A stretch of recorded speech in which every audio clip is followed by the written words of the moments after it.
जय हिंद साथियों। चलिए आज के क्लास में हम लोग बीपीएससी एडीओ के लिए बिहार करेंट अफेयर का एक मैराथन क्लास देखते हैं। और यह क्लास आपका सब्जेक्टिव फॉर्म होगा, यानी आपके बिहार से संबंधित जितने भी आपका महत्वपूर्ण पॉइंट है, महत्वपूर्ण टॉपिक है, उन सभी टॉपिक को हम इसमें शामिल किए हैं। जैसे आपका है कि बिहार से पद्म पुरस्कार, यानी 2025 में बिहार से किन व्यक्तियों को पद्म पुरस्कार मिले, यानी कितने को पद्मश्री मिले, कितने के पद्म भूषण मिले, कितने के पद्म भूषण मिले। तो यहाँ से क्वेश्चन आया भी था। जैसा आपको याद होगा, आपको हम पिछले क्लास में एक क्वेश्चन करवाए थे कि जो आया हुआ है कि शारदा सिन्हा को बिहार से शारदा सिन्हा को किस सम्मान से सम्मानित किया गया है, तो पद्म विभूषण से। इसी तरह से एक क्वेश्चन आपको इसमें आया था कि 7वें खेलो इंडिया यूथ गेम्स का आयोजन कहाँ हुआ था, तो बिहार में। और एक क्वेश्चन आपका और पूछा गया था कि 7वें खेलो इंडिया यूथ गेम्स में बिहार ने टोटल कितने पदक जीते हैं। तो यहाँ देखिए आपको बताएं, बिहार ने टोटल 36 पदक जीते हैं, जिसमें 7 स्वर्ण, 11 सिल्वर, 18 ब्रॉन्ज, ठीक है, और 15वें स्थान पर रहे हैं। तो यहाँ से क्वेश्चन आया हुआ है, ठीक है। तो इस क्लास को आप जरूर देखिए, जिससे आपको यदि डीपली क्वेश्चन पूछा जाएगा तो आपसे क्वेश्चन बन जाएंगे। इसीलिए आपको हम ये क्लास करवा रहे हैं, ठीक है। सब्जेक्टिव फॉर्म है, बहुत ही बेहतरीन क्लास है। सारा पॉइंट को हम शामिल किए हैं जहां से आपके एग्जाम में प्रश्न आएंगे। तो चलिए इस क्लास को हम स्टार्ट करते हैं। हमारा पहला टॉपिक है बिहार से पद्म पुरस्कार विजेता। तो याद रखिएगा, 2025 में पद्म पुरस्कार के लिस्ट में देखा जाए तो बिहार से 7 व्यक्तियों को पद्म पुरस्कार दिया गया है। 7 व्यक्तियों को पद्म पुरस्कार दिया गया है, जिसमें से एक पद्म विभूषण है, एक पद्म भूषण है और 5 पद्मश्री है। इसको आप याद रखिएगा। अब चलिए हम डिटेल्स में देखते हैं। पहला है निर्मला देवी। तो निर्मला देवी जी को पद्मश्री पुरस्कार दिया गया है। किसके लिए दिया गया है, तो कला के क्षेत्र में दिया गया है। और याद रखिएगा, यह सुजनी कढ़ाई कला से संबंधित है। सुजनी कढ़ाई कला से संबंधित है और यह बिहार के मुजफ्फरपुर जिला के रहने वाली है।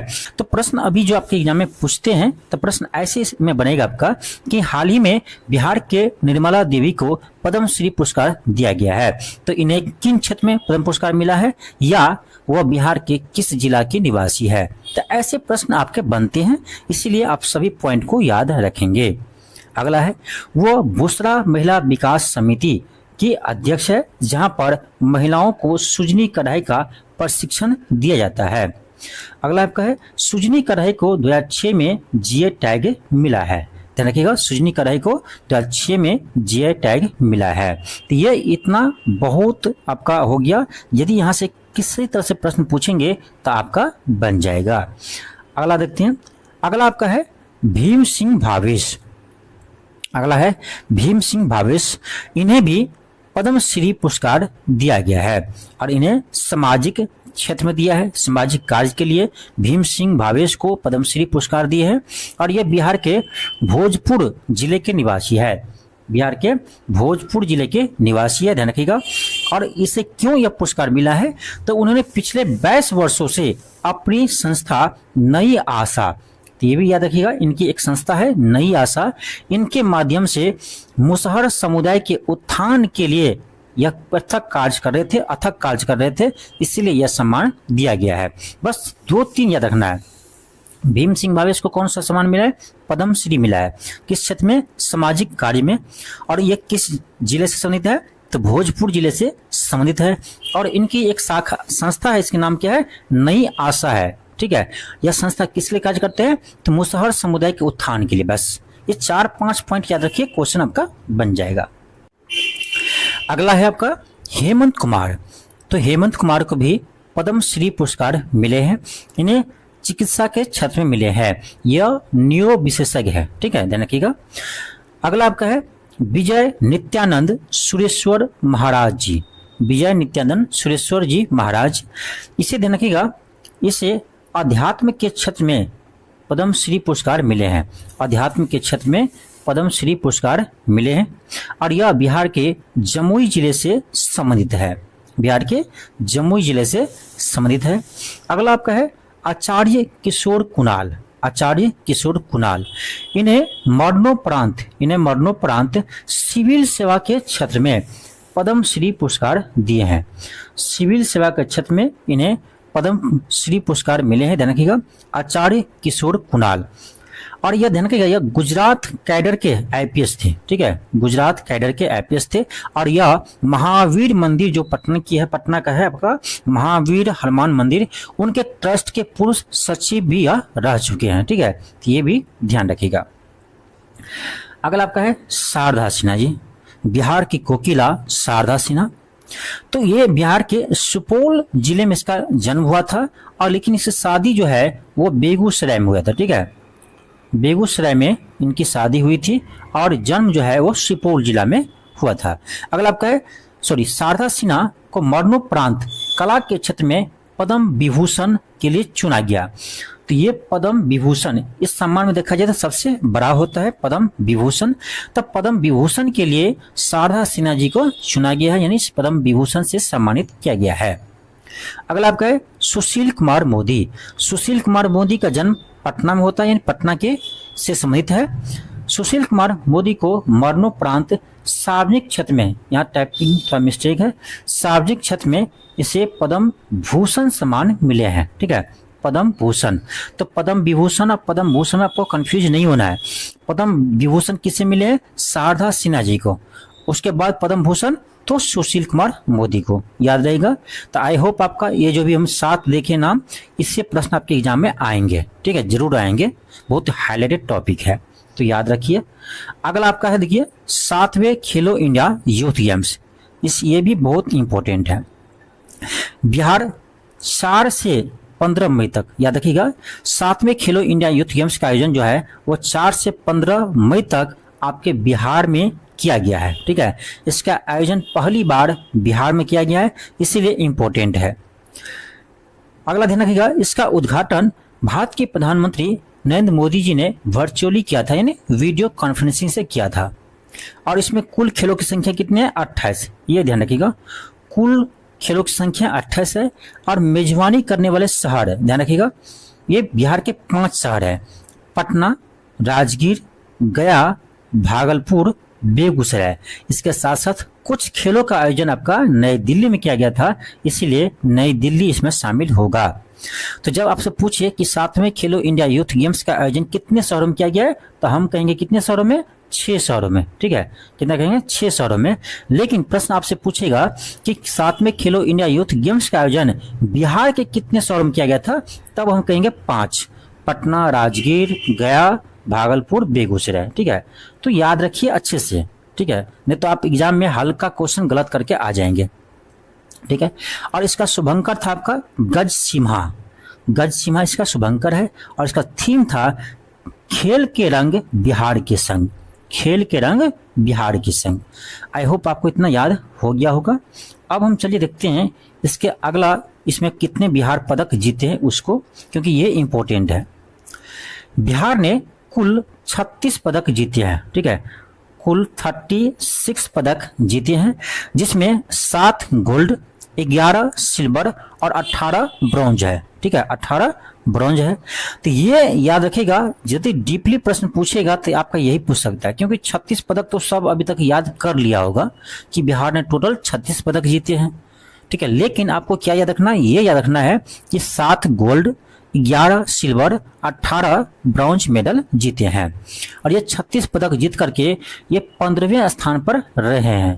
तो यहाँ से 3 पॉइंट आपको याद रखना है। पहला कि बिहार ने कुल 36 पदक जीते हैं, और दूसरा कि 36 पदक में आपका 7 गोल्ड है, 11 सिल्वर है और आपका 18 ब्रॉन्ज है, ठीक है। तो 7 + 11 + 18 ऐसे आप याद रखिए 36, ठीक है, याद रहेगा। आई होप आपको याद रहेगा। और कौन सा स्थान मिला है? 15वां स्थान मिला है। तो ये 3 चीज याद रखिए, यहीं से प्रश्न आएंगे। और हाल ही में आपका बीपीएससी का एग्जाम हुआ था, उसमें आपका ये प्रश्न पूछा था कि 7वें खेलो इंडिया यूथ गेम्स में बिहार को कुल कितने पदक जीते हैं, तो 36 पदक जीते। ये प्रश्न आपका आ चुका है, ठीक है। अब आएगा ये 36 में कितने गोल्ड है, कितने सिल्वर है, कितने ब्रॉन्ज है, और नहीं तो यह स्थान पूछ सकता है। तो याद रखिएगा, सभी इंपॉर्टेंट है। अगला है इसमें महाराष्ट्र, देखिए टाइपिस्ट को देखिए, महाराष्ट्र गलती लिखा है, ठीक है। हालांकि इसका मैं पीडीएफ जो दूंगा उस पीडीएफ आपको बिल्कुल सही रहेगा, मैं जहां जहां मिस्टेक है सही करवा दूंगा, ठीक है। तो इसमें महाराष्ट्र प्रथम स्थान, हरियाणा दूसरा स्थान और राजस्थान तीसरे स्थान पर रहा है। ठीक है, और दिल्ली में आयोजन आपको बताए थे कि 5 बिहार के शहरों में आयोजन किया था, 5 यानी बिहार के 5 शहरों में इसका आयोजन किया था और एक दिल्ली में इसका भी आयोजन हुआ है।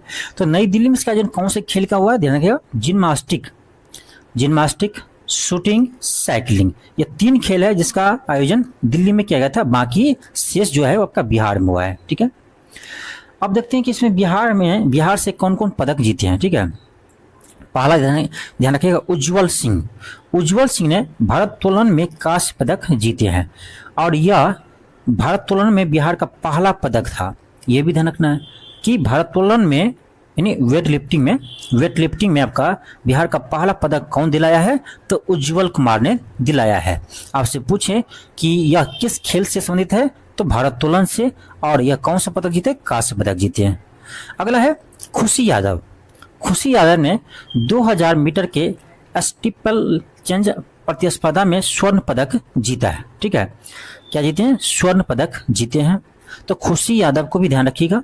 अगला है आपका शॉर्ट पुट में अलका सिंह ने स्वर्ण पदक जीते हैं, ये भी इंपॉर्टेंट है। अलका सिंह ने किस में जीते हैं स्वर्ण पदक, तो शॉर्ट पुट में। अगला है मुक्केबाजी में बिहार ने 2 कांस्य पदक जीते हैं और थांग ता प्रतिस्पर्धा में बिहार ने कुल 5 पदक जीते हैं, जिसमें से 2 गोल्ड है, ये भी ध्यान रखिएगा। ठीक है, तो ये कुछ इंपॉर्टेंट पॉइंट था। अब चलिए देखते हैं अगला।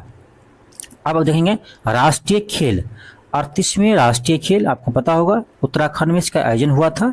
इसमें हम देखते हैं उत्तराखंड में आयोजित 38वें राष्ट्रीय खेलों में लॉन बॉल महिला ट्रिपल इवेंट में बिहार ने स्वर्ण पदक जीता और यह बिहार 25 वर्षों के बाद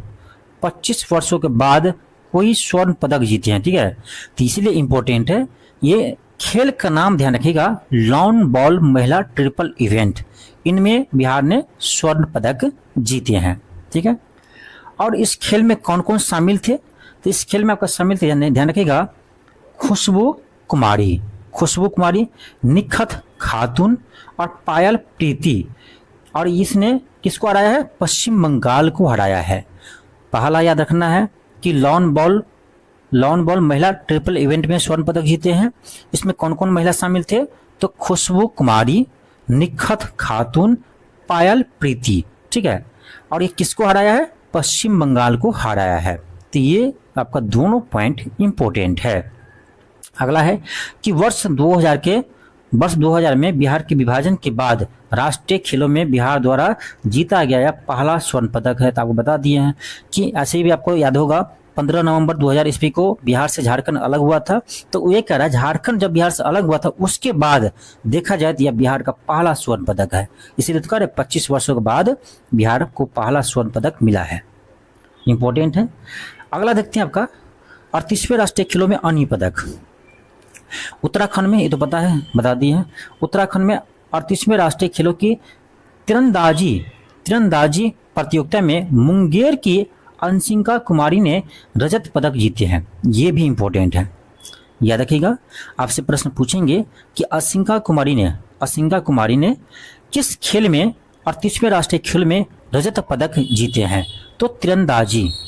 ठीक है, तीरंदाजी, और ये बिहार के किस जिले में, किस जिले से संबंधित है, तो मुंगेर जिले से संबंधित है, तो बहुत इंपॉर्टेंट है। अगला है 38वें राष्ट्रीय खेलों में लॉन बॉल में बिहार के लिए चंदन ने कांस्य पदक जीते हैं। 38वें राष्ट्रीय खेलों में बिहार की महिला रग्बी टीम ने रजत पदक जीते हैं।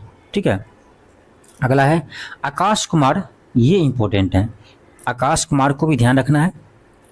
आकाश कुमार राष्ट्रीय खेलों के एक ही संस्करण में 2 पदक जीतने वाले बिहार के पहले खिलाड़ी बन गए हैं। तो आपसे प्रश्न ये बनेंगे कि कौन ऐसे खिलाड़ी है जो एक ही संस्करण में 2 पदक जीतने वाले बिहार के पहले खिलाड़ी बन गए हैं, तो आकाश कुमार इंपॉर्टेंट है।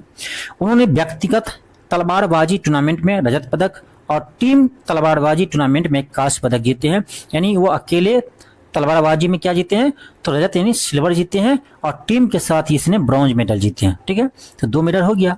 तो आकाश कुमार को आप याद रखेंगे, यह तलवारबाजी से संबंधित है। अगला देखते हैं आपका 38वें राष्ट्रीय खेलों में बिहार की पदक तालिका, बहुत इंपॉर्टेंट है। 38वें राष्ट्रीय खेलों में बिहार ने कुल 12 पदक जीते हैं। ठीक है, बिहार ने कुल 12 पदक जीते हैं। तो ये है आपका 38वें राष्ट्रीय खेल। और वो जो हम बताए थे आपका 36 पदक जीते हैं वो थे खेलो इंडिया यूथ गेम्स। तो आप यदि रैंक या मेडल याद करते हैं तो खेल को ध्यान में रखकर याद रखिए कि कौन सा खेल में कितने मेडल जीते हैं। तो ये आपका राष्ट्रीय खेल में आपका 12 पदक जीते हैं, जिसमें 1 स्वर्ण है, 6 रजत है, 5 कांस्य है, यानी 1 गोल्ड, 6 सिल्वर और आपका 5 क्या है, ब्रॉन्ज मेडल है। इसके साथ ये पदक तालिका में 29वें स्थान पर रहा है। ठीक है, तो ये इंपॉर्टेंट है, आप याद रखिएगा, यहीं से प्रश्न आपके आएंगे।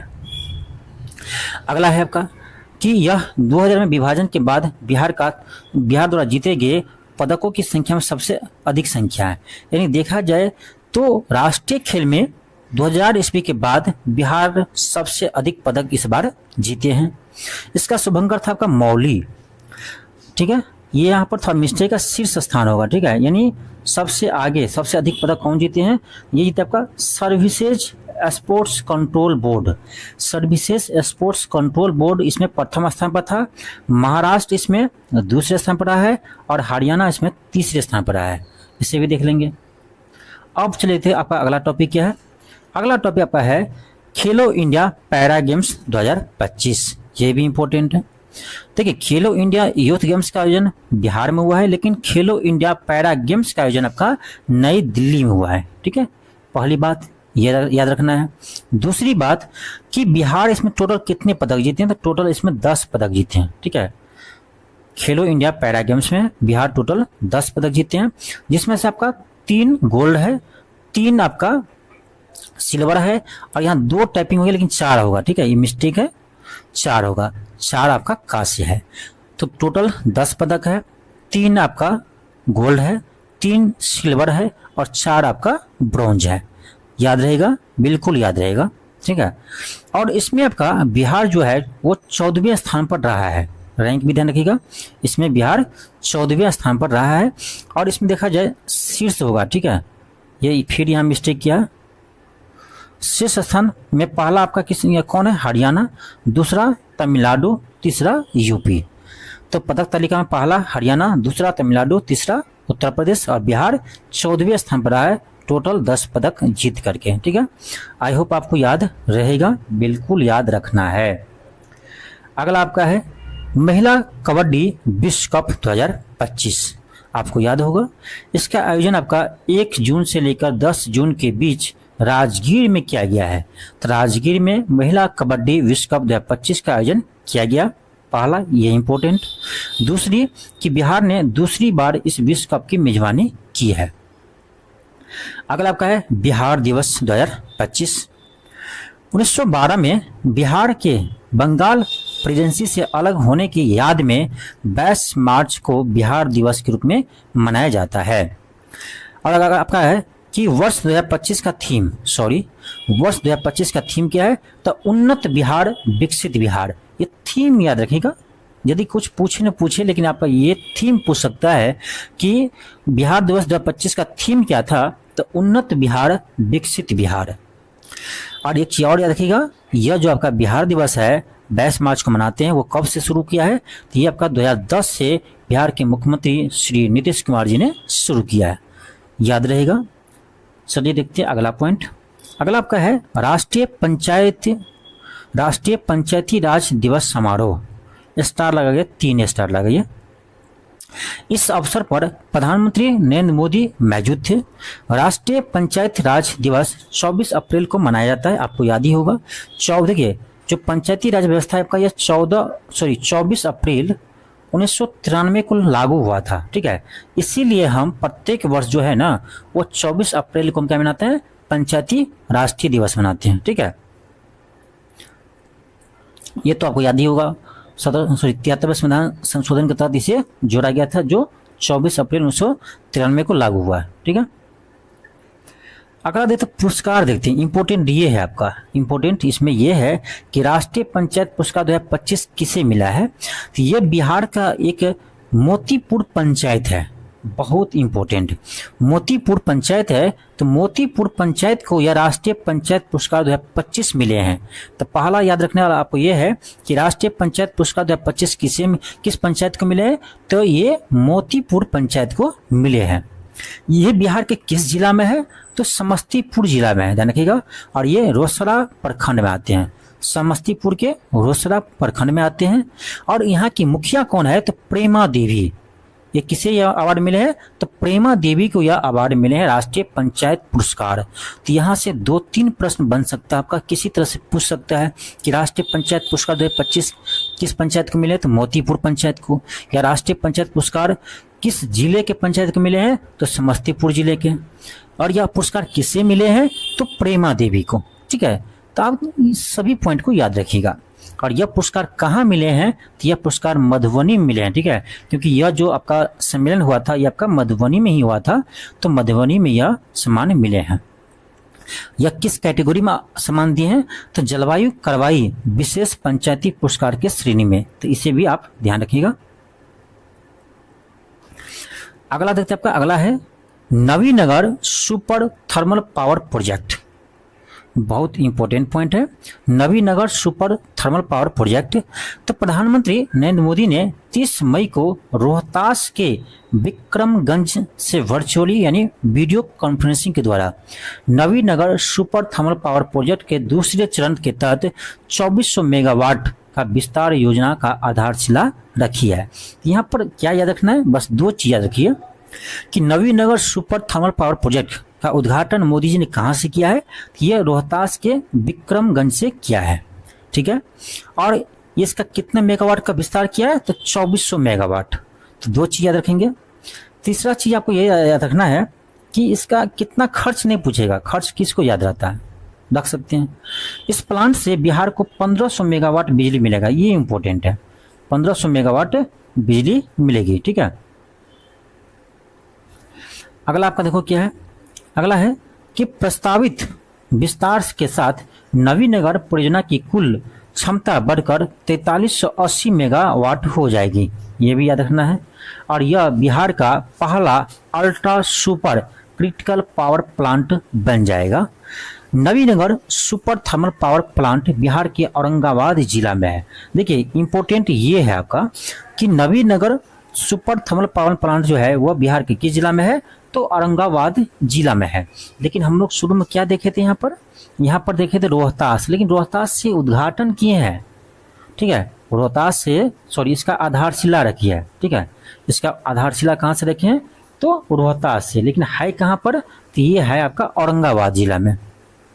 याद रहेगा, औरंगाबाद जिला में है। इसकी परियोजना की क्षमता कितनी है, तो 3 × 660 टोटल आपका होगा 1980 मेगावाट। चलिए आगे बढ़ते हैं। आपका अगला टॉपिक देखो क्या है, अगला टॉपिक है पटना उच्च न्यायालय के नए मुख्य न्यायाधीश। चलिए देखते हैं कौन बने पटना उच्च न्यायालय के नए मुख्य न्यायाधीश। तो न्यायमूर्ति विपुल एम पंचोली पटना उच्च न्यायालय के नए मुख्य न्यायाधीश होंगे। ठीक है, पटना उच्च न्यायालय के नए मुख्य न्यायाधीश कौन बने हैं, तो एम पंचोली, विपुल एम पंचोली, याद रहेगा, विपुल एम पंचोली। सुप्रीम कोर्ट के कोलेजियम की 24 मई 2025 की बैठक में न्यायमूर्ति पंचोली की नियुक्ति की सिफारिश की है और न्यायमूर्ति विपुल पंचोली पहले गुजरात हाईकोर्ट में कार्यरत थे। ये इंपॉर्टेंट है आपसे कि अभी फिलहाल में जो पटना उच्च न्यायालय के मुख्य न्यायाधीश बने हैं वह इससे पहले किस हाईकोर्ट में कार्य कर चुके थे। तो याद रखिएगा यह जो है ये गुजरात हाईकोर्ट में, ठीक है, एडवोकेट के रूप में ये कार्य किया हुआ है। ठीक है, और बाद में ये पटना उच्च न्यायालय के न्यायाधीश नियुक्त किए गए थे। ये इंपॉर्टेंट है, याद रखना। अब चलिए देखते हैं आपका अगला टॉपिक क्या है, शेर प्रजनन केंद्र। इंपॉर्टेंट है, यह भारत का चौथा शेर प्रजनन केंद्र होगा। बिहार के वन्य और पर्यावरण मंत्री डॉक्टर सुनील कुमार ने घोषणा की कि राजगीर के चिड़ियाघर सफारी में शेरों के लिए एक प्रजनन केंद्र स्थापित किया जाएगा। तो बस आपको ये याद रखना है कि बिहार में शेर प्रजनन केंद्र का स्थापना कहाँ किया जाएगा, तो राजगीर में। ठीक है, राजगीर में किया जाएगा। दूसरी बात ये याद रखना है कि यह भारत का चौथा शेर प्रजनन केंद्र है। बस 2 पॉइंट याद रखना है।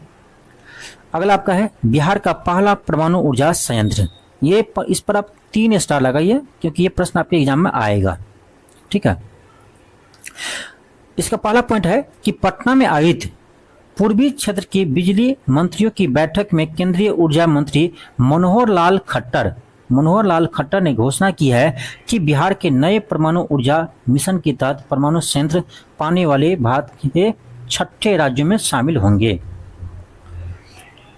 अगला आपका है, ये भी ध्यान रखना कि परमाणु ऊर्जा संयंत्र स्थापित करने में कौन सा राज्य बन जाएगा बिहार, तो 6ठा राज्य बन जाएगा। ठीक है, बिहार का पहला परमाणु ऊर्जा संयंत्र जो है ये आपका बांका जिला में किया जाएगा। ठीक है, यहाँ थोड़ा मिस्टेक है, बांका जिला में किया जाएगा, लेकिन ये पहले प्रस्तावित था आपका रजौली नवादा। ठीक है, तो इससे शिफ्ट कर दिया कहाँ पर, अब बांका में कर दिया है। तो आपको गलत याद नहीं रखना है। रजौली नवादा बहुत सारे स्टूडेंट को याद है, लेकिन अब इसको याद नहीं रखना है क्योंकि अब ये प्रस्तावित कहाँ हो गया है, बांका में हो गया, बांका में शिफ्ट हो गया है। ठीक है, याद रहेगा।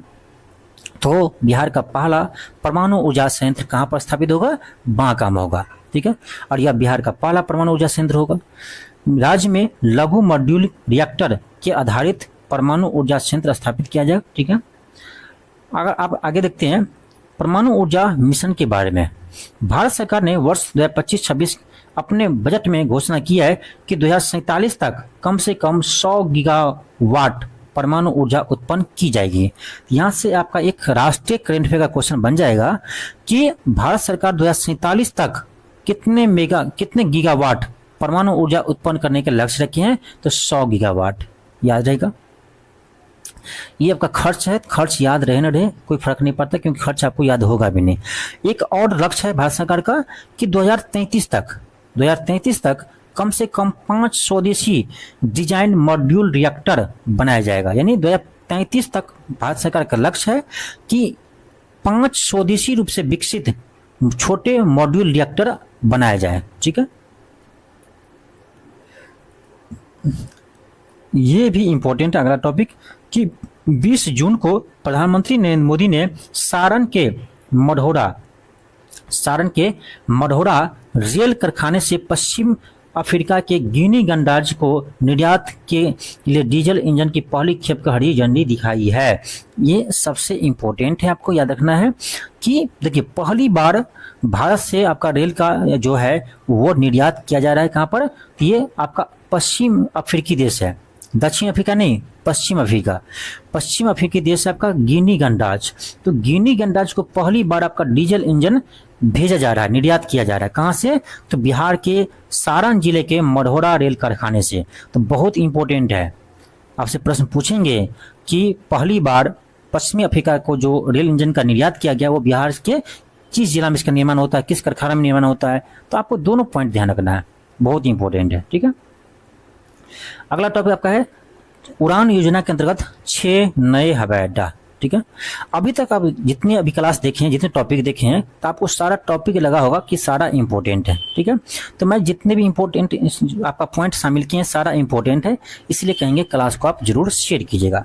हाँ, यदि किसी को इसका पीडीएफ चाहिए, ठीक है, डिटेल्स में इसका पीडीएफ चाहिए, तो पीडीएफ के लिए आप LK क्लासेस एप्लीकेशन को आप प्ले स्टोर से डाउनलोड कर सकते हैं और इसी आपका एप्लीकेशन पर ये पीडीएफ भी मिलेगा और आपका 71वीं बीपीएससी का टेस्ट सीरीज भी मिलेगा जो हम चला रखे हैं। ठीक है, तो आप दोनों यहाँ से ज्वाइन कर सकते हैं। अगला आपका है कि उड़ान योजना के अंतर्गत नए हवाई अड्डा। बिहार कैबिनेट ने केंद्र सरकार की उड़ान योजना के अंतर्गत 6 छोटे हवाई अड्डे का निर्माण के लिए बिहार सरकार और भारतीय विमानपत्तन प्राधिकरण के बीच एक समझौता हस्ताक्षर हुआ है। ठीक है, तो याद रखना है आपको कितने, तो 6। किस योजना के तहत, तो उड़ान योजना के तहत 6 छोटे हवाई अड्डा का निर्माण किया जाएगा। ये कौन कौन सा है, तो पहला याद रखिएगा मधुबनी, बीरपुर, मुंगेर, वाल्मीकि नगर, मुजफ्फरपुर, सहरसा। ये कहाँ पर विकसित किया जाएगा, तो मधुबनी, बीरपुर, मुंगेर, वाल्मीकि नगर, मुजफ्फरपुर और सहरसा में। ठीक है, और प्रत्येक हवाई अड्डे के लिए 25 करोड़ रुपए की लागत आने की अनुमान है। अगला आपका है बिहार का सबसे बड़ा तैरता हुआ सौर ऊर्जा संयंत्र। इंपॉर्टेंट, नवादा के फुलवरिया जलाशय में बिहार का सबसे बड़ा तैरता हुआ सौर ऊर्जा संयंत्र बनकर तैयार है। इंपॉर्टेंट आपका है कि कहाँ पर, नवादा में, लेकिन नवादा में कहाँ पर, तो फुलवरिया में। याद रखिएगा, आपसे प्रश्न पूछेंगे कि बिहार का सबसे बड़ा तैरता हुआ सोलर प्लांट कहाँ लगाया गया है, तो याद रखिएगा नवादा के फुलवरिया में। कहाँ पर, नवादा के फुलवरिया में। 2-3 बार आपको पढ़ेंगे ना तो याद हो जाएगा, ठीक है। और इसका क्षमता कितना है, 10 मेगावाट इसका क्षमता है। और ये दरभंगा, ध्यान रखिएगा, दरभंगा और सुपौल में मौजूद संयंत्रों के बाद यह नया संयंत्र बिहार का तीसरा तैरता हुआ संयंत्र है। क्या है, देखो सबसे पहले पूछा आपका बिहार का पहला तैरता हुआ सौर ऊर्जा संयंत्र कहाँ पर स्थापित हुआ था, तो ये आपको याद होगा दरभंगा के कदीराबाद हुआ था। ये क्वेश्चन पूछा भी है बीपीएससी पहले, ठीक है। तो ये तो आपको पुराना हो गया, तो ये आपसे नहीं पूछेगा, लेकिन ये पूछेगा आपका कि बिहार का सबसे बड़ा तैरता हुआ सोलर प्लांट कहाँ लगा है, तो नवादा के फुलवरिया में। पहला कहाँ लगा था, तो दरभंगा के कदीराबाद में। दूसरा कहाँ लगा है, तो सुपौल में, ठीक है। और तीसरा ये आपका है नवादा में। याद रहेगा, इंपॉर्टेंट है। अगला टॉपिक देखते हैं हम, बिहार में ई वोटिंग। पहली बार भारत में ई वोटिंग हुआ है और ये हुआ है बिहार में। तो बिहार देश का पहला राज्य बना है जहां पर मतदाता ई वोटिंग के माध्यम से मतदान कर पा रहे हैं। यानी पहली बार आपका ई वोटिंग कहाँ हुआ है, तो बिहार में। दूसरा, यह नई व्यवस्था 28 जून के हुए नगर निकाय चुनाव में लागू की गई थी। पूरी ई वोटिंग प्रक्रिया मोबाइल ऐप के माध्यम से, यानी इसी नेट, इस मोबाइल ऐप का नाम याद रखिएगा, से संपन्न हुई। और पूर्वी चंपारण जिले के पकड़ी दयाल निवासी विभा कुमारी स्थानीय निकाय चुनाव के दौरान मोबाइल फोन के जरिए वोट डालने वाली देश की पहली व्यक्ति बनी। याद रखिएगा, आपसे पूछे कि पहली व्यक्ति कौन बने जो ई वोटिंग किया है, तो ये बनी आपका विभा कुमारी। ये कहाँ की है, तो पूर्वी चंपारण की है। और ये आपसे पूछे कहाँ की निवासी है, तो पकड़ी दयाल का, ठीक है।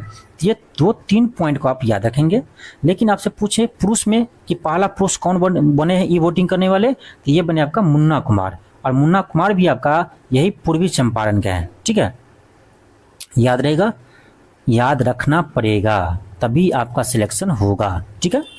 अगला टॉपिक, साहित्य अकादमी युवा पुरस्कार 2025। साहित्य अकादमी युवा पुरस्कार 2025 किसे मिला है, तो यह मिले आपका मधुबनी के मंगरौनी के नेहा झा को, ठीक है। नेहा झा मणि को या मैथिली भाषा के लिए साहित्य अकादमी युवा पुरस्कार मिले हैं।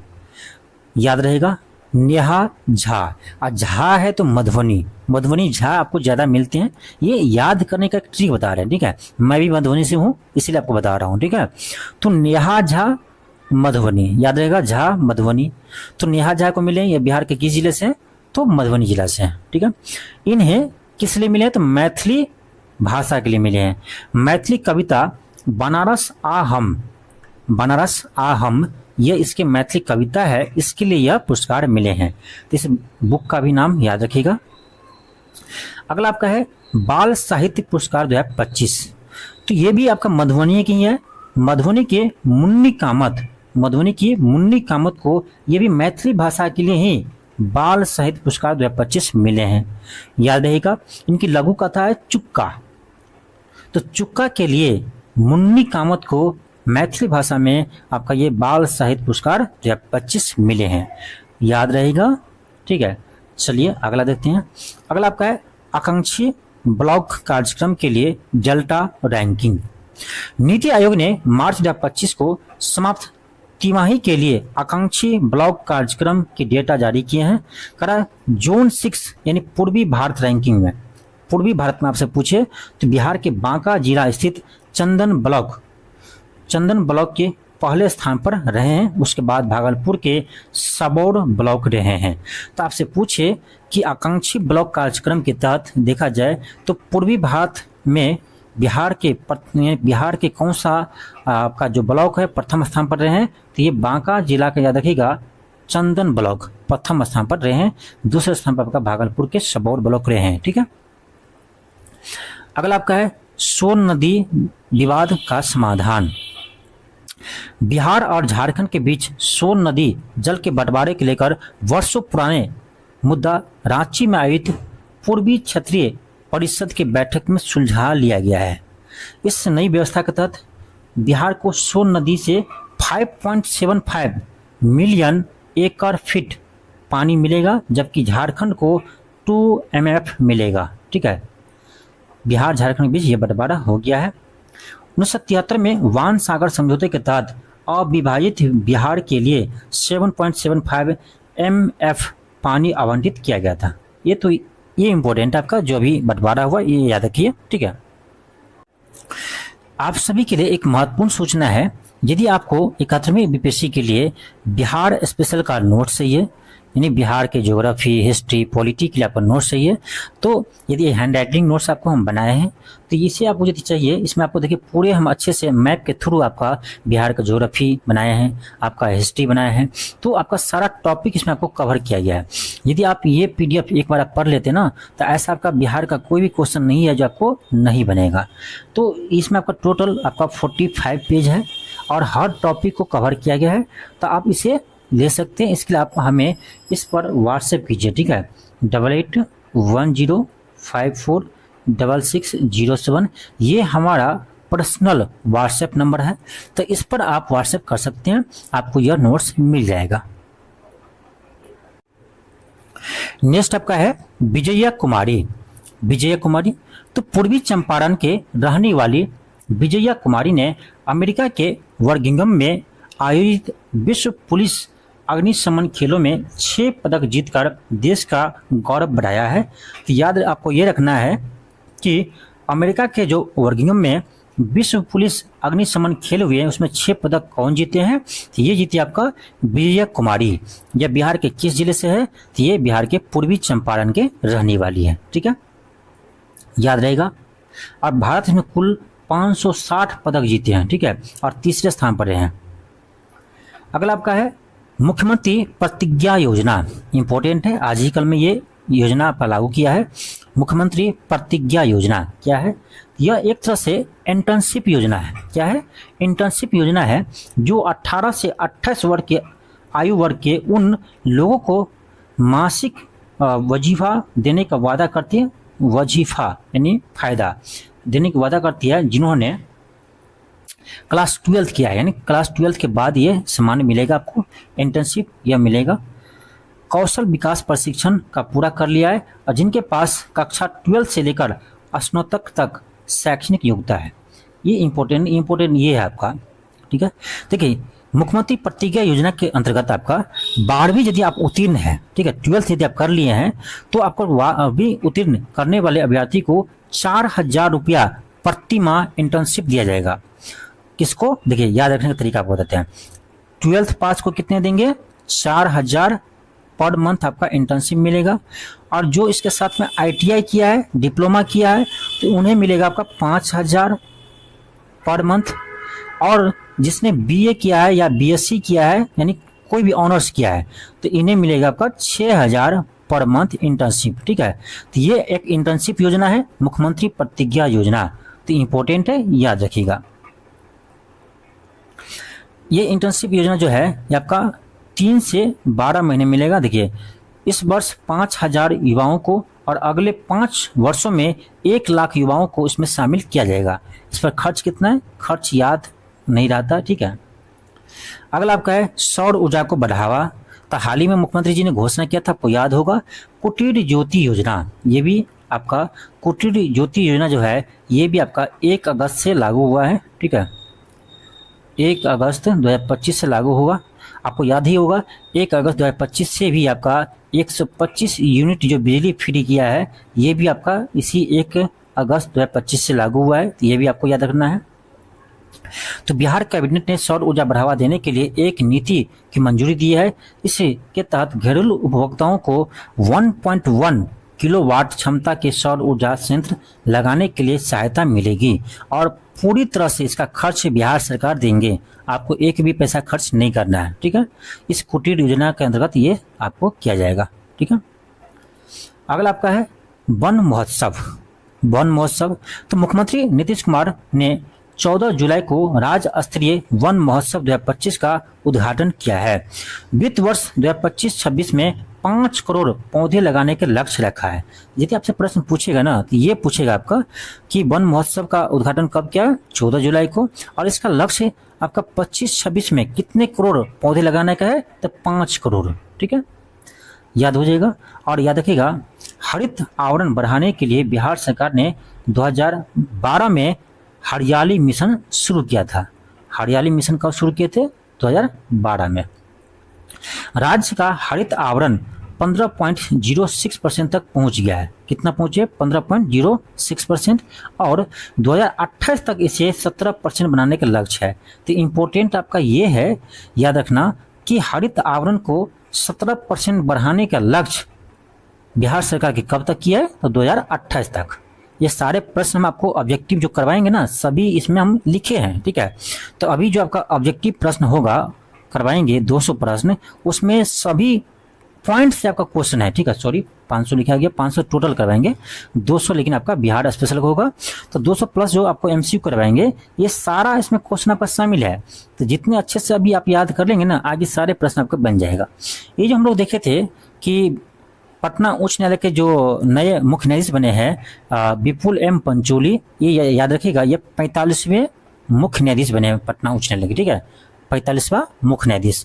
और इन्हें शपथ कौन दिलाया था, तो मोहम्मद आरिफ खान दिलाए थे। ठीक है, बिहार के राज्यपाल मोहम्मद आरिफ खान इसका शपथ दिलाए थे। और आपको ये भी याद रखना चाहिए कि मोहम्मद आरिफ खान जो है वो बिहार के 42वें राज्यपाल बने हैं। ठीक है, आगे आपका यही पॉइंट है कि आरिफ मोहम्मद खान बिहार के 42वें राज्यपाल। आरिफ मोहम्मद खान ने 2 जनवरी 2025 को बिहार के 42वें राज्यपाल के रूप में शपथ ली है।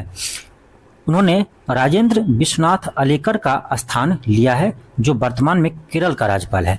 देखिए क्या किया है, बहुत सिंपल है। देखिए, जो बिहार के राज्यपाल थे उसे कहाँ भेज दिया, केरल भेज दिया। ठीक है, राजेंद्र अलेकर को, और जो केरल के राज्यपाल थे आपका मोहम्मद आरिफ खान, वो बिहार उसको भेज दिया। याद करना बहुत आसान है। आपसे यदि प्रश्न ये पूछेगा कि हाल ही में बिहार के 42वें राज्यपाल के रूप में मोहम्मद आरिफ खान को नियुक्त किया गया है, तो इनसे पहले यह किस राज्य के राज्यपाल थे, तो सिंपल है केरल का। याद रहेगा, याद करना पड़ेगा। ठीक है, अगला आपका है, इससे पहले ये तो हम बता दिए अभी आपको, केरल के राज्यपाल थे। पटना उच्च न्यायालय के पूर्व मुख्य न्यायाधीश के विनोद चंद्रन ने शपथ दिलाई। ठीक है, किसको, आरिफ मोहम्मद खान को। ठीक है, अगला आपका टॉपिक है कि न्यायमूर्ति कृष्ण विनोद चंद्रन ने 16 जनवरी 2025 को भारत के सर्वोच्च न्यायालय के नए न्यायाधीश के रूप में शपथ ली है।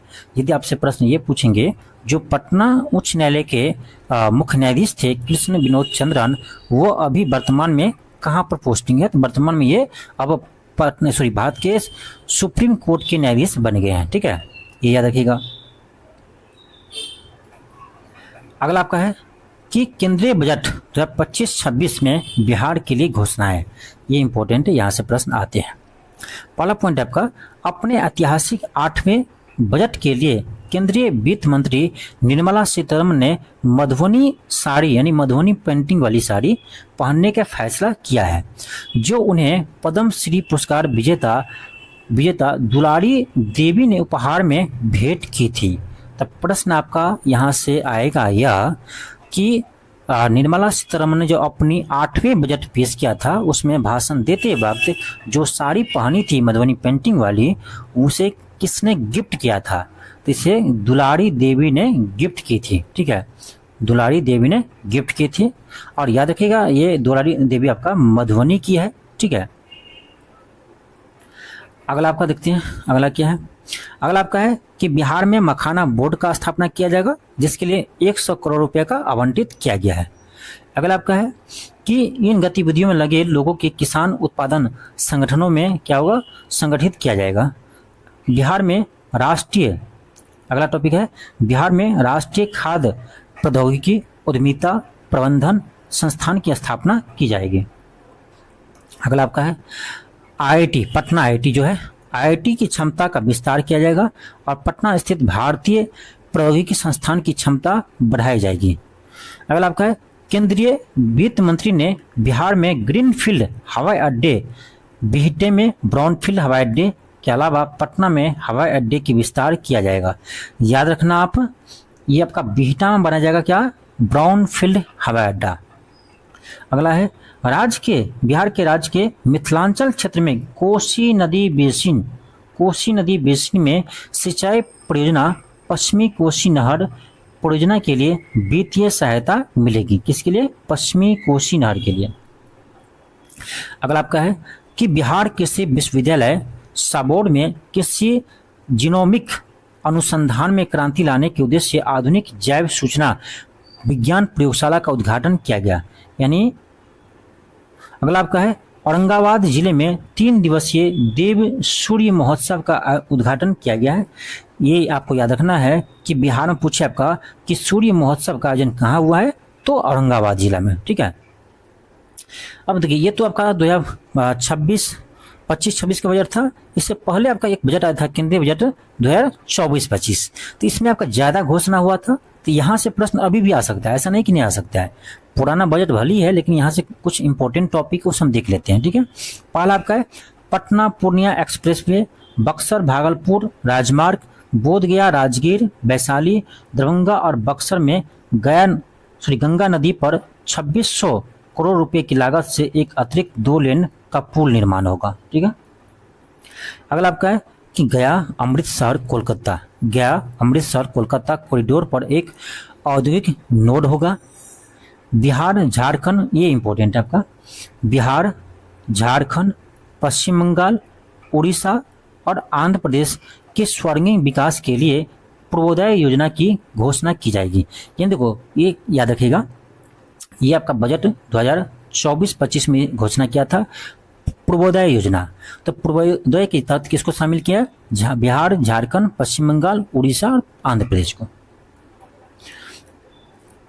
अगला आपका है कि केंद्र सरकार बिहार में नालंदा राजगीर कॉरिडोर के सहित नालंदा में पर्यटक स्थल के रूप में बढ़ावा देगी।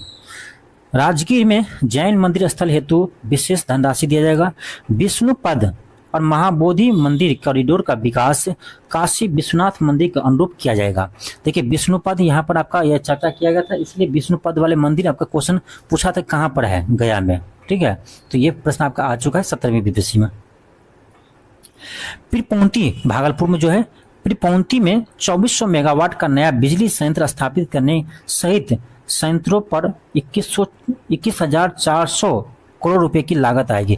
देखिए लागत मत याद रखिए, ये आप याद रखिए कि पीरपौंती में आपका नया बिजली संयंत्र का स्थापना किया जाएगा। केंद्र सरकार बाढ़ से निपटने के लिए राज्यों को 11,500 करोड़ रुपए की रुपया उपलब्ध कराएगी। ये भी याद रखना जरूरी नहीं है क्योंकि पुराना बजट है। कुछ इंपॉर्टेंट पॉइंट था उससे आपको बताएं याद रखने के लिए। अगला आपका है बिहार में विशेष आर्थिक क्षेत्र, ये इंपॉर्टेंट है। बिहार में पहली बार 2 SEZ स्थापित किया जा रहा है। ठीक है, एक आपका पहला है बक्सर जिले के नवानगर में, बस याद रखिए कहाँ पर, बक्सर जिला के नवानगर। पश्चिम चंपारण के कुमारबाग, बस 2, बक्सर जिला के नवानगर में और पश्चिमी चंपारण के कुमारबाग में विशेष आर्थिक क्षेत्र यानी SEZ की स्थापना की मंजूरी केंद्र सरकार दे दिया है। ठीक है, ये इंपॉर्टेंट है। बिहार का 2 SEZ कौन कौन है, बक्सर का नवानगर और पश्चिमी चंपारण का कुमारबाग। और याद रखिएगा यह बिहार का पहला यानी SEZ है। आगे देखते हैं आपका SEZ का बात करें हम, SEZ की बात करें तो बिहार का पहला SEZ होगा। लेकिन हम देखते हैं अपने पड़ोसी में, तो देखिए अपने पड़ोसी में देखते हैं तो झारखंड जो है, झारखंड में आपका 2 SEZ है और उत्तर प्रदेश में आपका 21 SEZ है। इसलिए तो उत्तर प्रदेश में आपका उद्योग ज़्यादा विकसित है बिहार का अपेक्षा। अगला आपका देखते हैं क्या है, बिहार का पहला GI टैग सुविधा केंद्र। तो याद रखिएगा बिहार का पहला GI टैग सुविधा केंद्र कहाँ बनेगा, तो ये आपका भागलपुर के कृषि विश्वविद्यालय साबौर में बनेगा। ठीक है, बस इतना ध्यान रखिए, भागलपुर। बिहार का पहला GI टैग सुविधा केंद्र कहाँ स्थापित किया जाएगा, तो भागलपुर में। इसमें सहयोग कौन करेगा, तो नाबार्ड इसमें सहयोग करेगा। ठीक है, अगला टॉपिक मेरा क्या है, नेपाल में बिहार को बिजली निर्यात, नेपाल ने बिहार को बिजली निर्यात, यानी नेपाल ने आपको बिहार को पहली बार बिजली निर्यात किया है। नेपाल ने पहली बार बिहार को 40 मेगावाट बिजली निर्यात किया है। बस इतना ध्यान रखिए कितना किया तो 40 मेगावाट। इस डाटा को आप याद रखेंगे।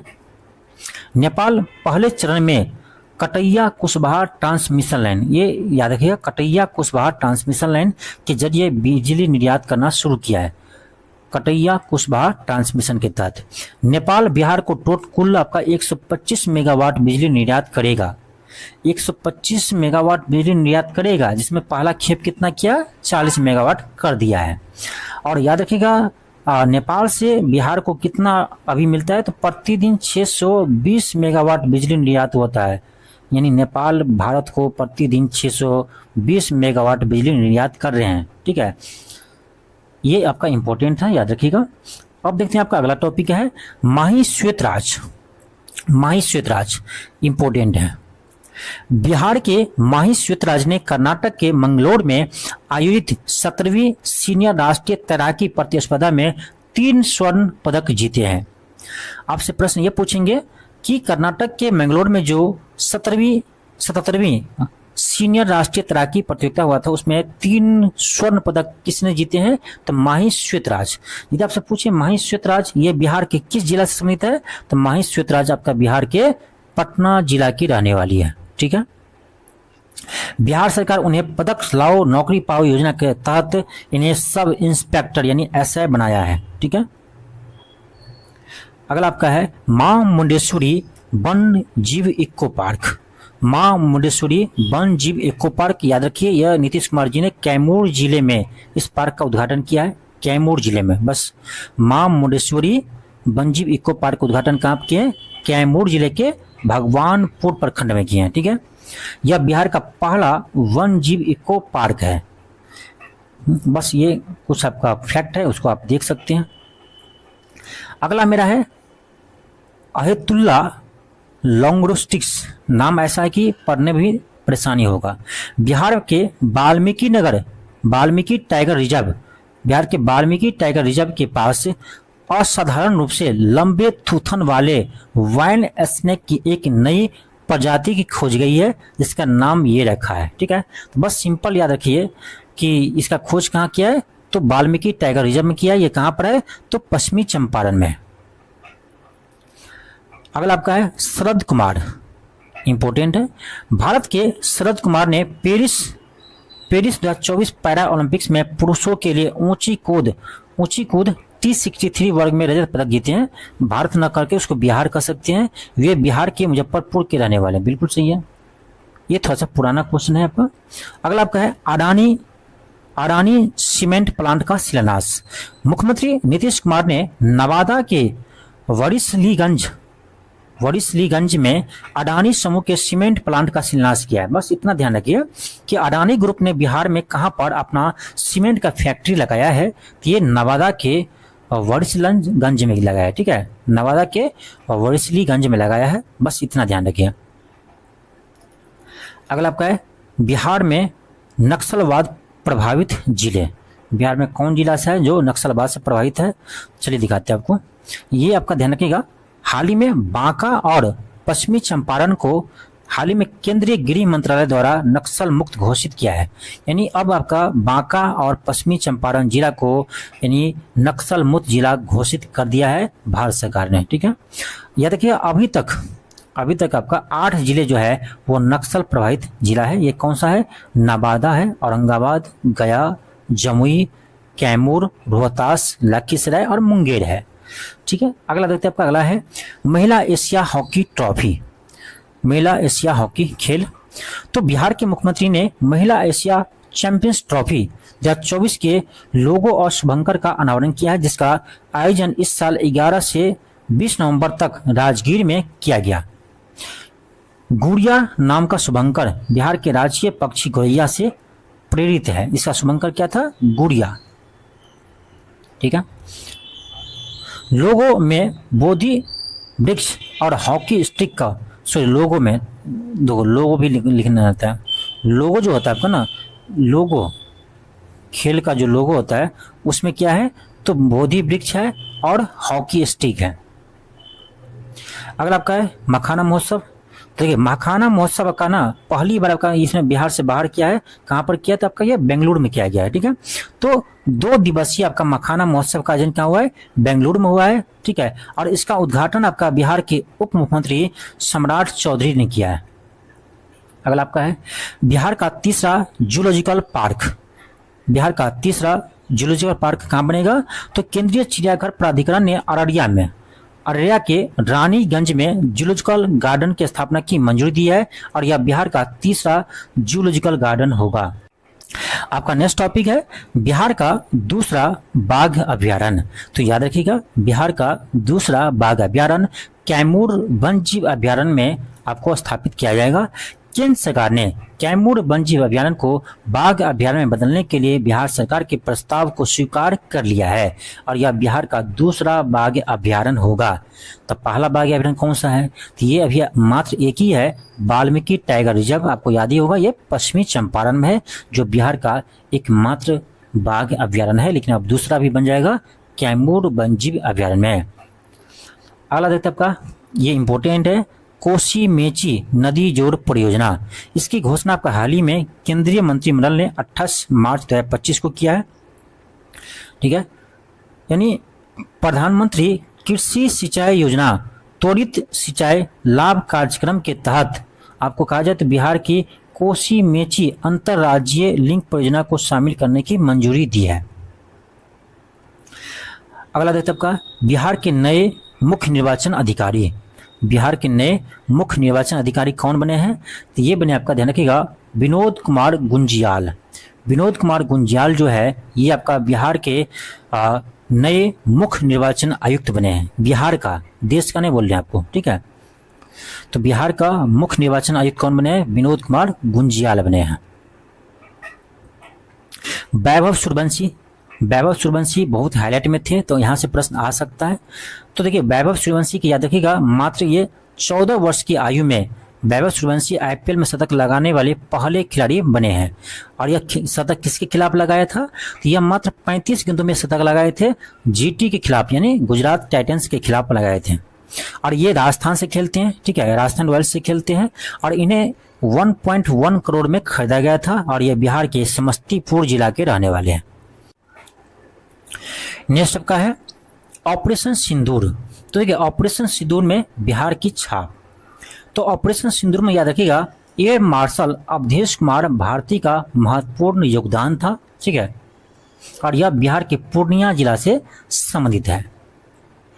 मुजफ्फरपुर के जिले से ताल्लुक रखने वाले राजेश कुमार वर्तमान में रक्षा सचिव है, ठीक है। अगला देखते आपका मुख्यमंत्री विद्युत उपभोक्ता सहायता योजना। बिहार के मुख्यमंत्री नीतीश कुमार ने सभी घरेलू उपभोक्ताओं को प्रति माह 125 यूनिट तक मुफ्त बिजली देने की घोषणा की है और यह योजना कब से लागू हुआ है, तो 1 अगस्त 2025 से। इस 1 अगस्त 2025 से यदि आपको 125 यूनिट तक बिजली आते हैं, बिजली बिल आते हैं तो आपको माफ कर दिया जाएगा, या इससे अधिक आते हैं तो 125 यूनिट आपको माफ किया जाएगा, बाकी जो रहेगा उसको बिल आपको देना होगा, ठीक है। तो ये योजना आपका लागू हो चुका है, ठीक है। इससे 125 यूनिट फ्री बिजली फ्री मिलेगा, 1 अगस्त 2025 ये लागू होगा। अगला आपका है बिहार युवा आयोग, इंपॉर्टेंट है।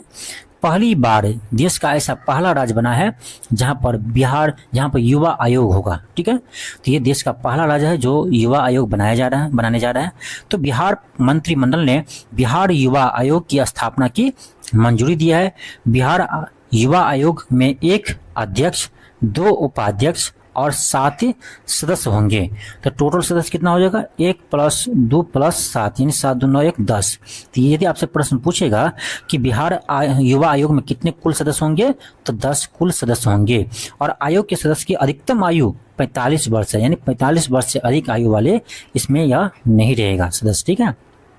इसका कार्य क्या होगा, इसका कार्य होगा राज्य में युवाओं के उत्थान के लिए, यानी युवाओं को नौकरी के लिए, यानी युवाओं को विकास के लिए जो भी आपका सिफारिश होगा, ये सभी सिफारिश बिहार सरकार को करेंगे, सलाह देंगे, ठीक है।